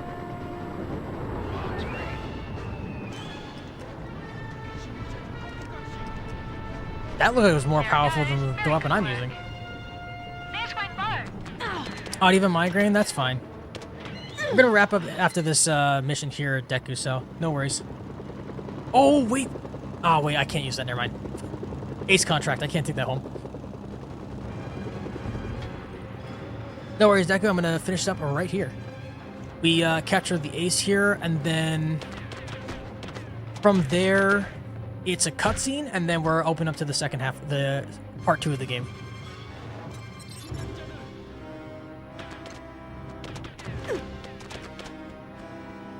Just gonna throw this over here. Roger, this is Expo 2. I am in the air.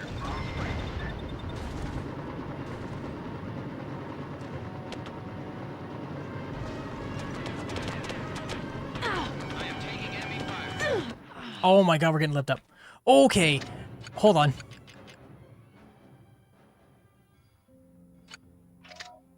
We're fine.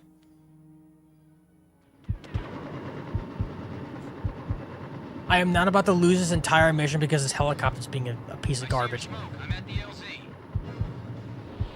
Where's a medic when you need one? I am taking enemy fire. That almost was really bad. I was about to get flashbacks, man. Need to patch myself up. Okay, there we go. I am taking enemy fire. And that's the mission. Oh, whoa, whoa. That doesn't happen often. I think we're fine. I've never seen it do that before. Ooh, Deku might have someone for raid? Ooh.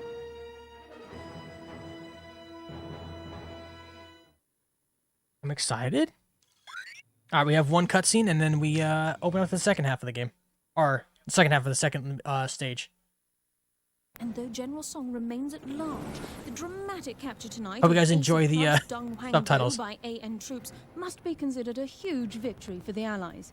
In a statement released earlier this evening, the President congratulated the Commando Unit Task Force 724 for the success of their daring raid on Huangbo's base of operations here at Song Tower. Chinese troops, meanwhile, assaulted, then secured the deep-water port of Also, in case we Nong Po. forgot, With a steady we're not stream supposed to get of any of the armored credit for what we're infantry doing pouring here. through the So they're port city, giving us, the like, random Chinese names presence in and North Korea stuff. appears destined to grow in the days and weeks to Like a come. random unit came in here, but it totally Reporting wasn't live us. from the smoldering ruins of the once imposing Song Tower. This is Adriana Livingston for GSRN. But yeah, I remember you said before you wanted to try out a raid. So we can absolutely do that. General Song's overthrew the legitimate government of his father. President Kim, after Kim attempted to move toward democracy, Song assassinated his father as the first act of his coup. He killed his own father. Like a mafia boss. That's crazy. You talking to me? Hey, you talking to me? Sorry. Honestly, 3 hours was not too bad. I almost completely foobarred that entire mission. I would have been so sad. That would have sucked so bad. Do the entire mission over again because of that stupid aircraft flying around. Or that helicopter. They probably stole the helicopter off me. Waiting for it to load. Oh god, where am I? Why am I in the corner? Division 39's been taken care of. Be on the lookout for the Ace of Diamonds. I got strikers That's driving around, which is General nice. Chang's men. Chang's responsible for Sung's biological and chemical weapons programs. Oh god, the bioweapon mission. I already dreading that. Yeah, of course. Give me 1 second. Gotta do my outro. But gamers, thanks so much for watching. YouTube, if you guys like this, make sure to hit the like button, support the channel by hitting the sub button, and let me know what your thoughts are on this game if you played as a kid, or if you're just seeing it for the first time. That being said, YouTube, thanks so much for watching. Tomorrow, we'll be doing more RE Requiem at 9 p.m. Eastern Standard Time. But until then, have a great night. Stay awesome.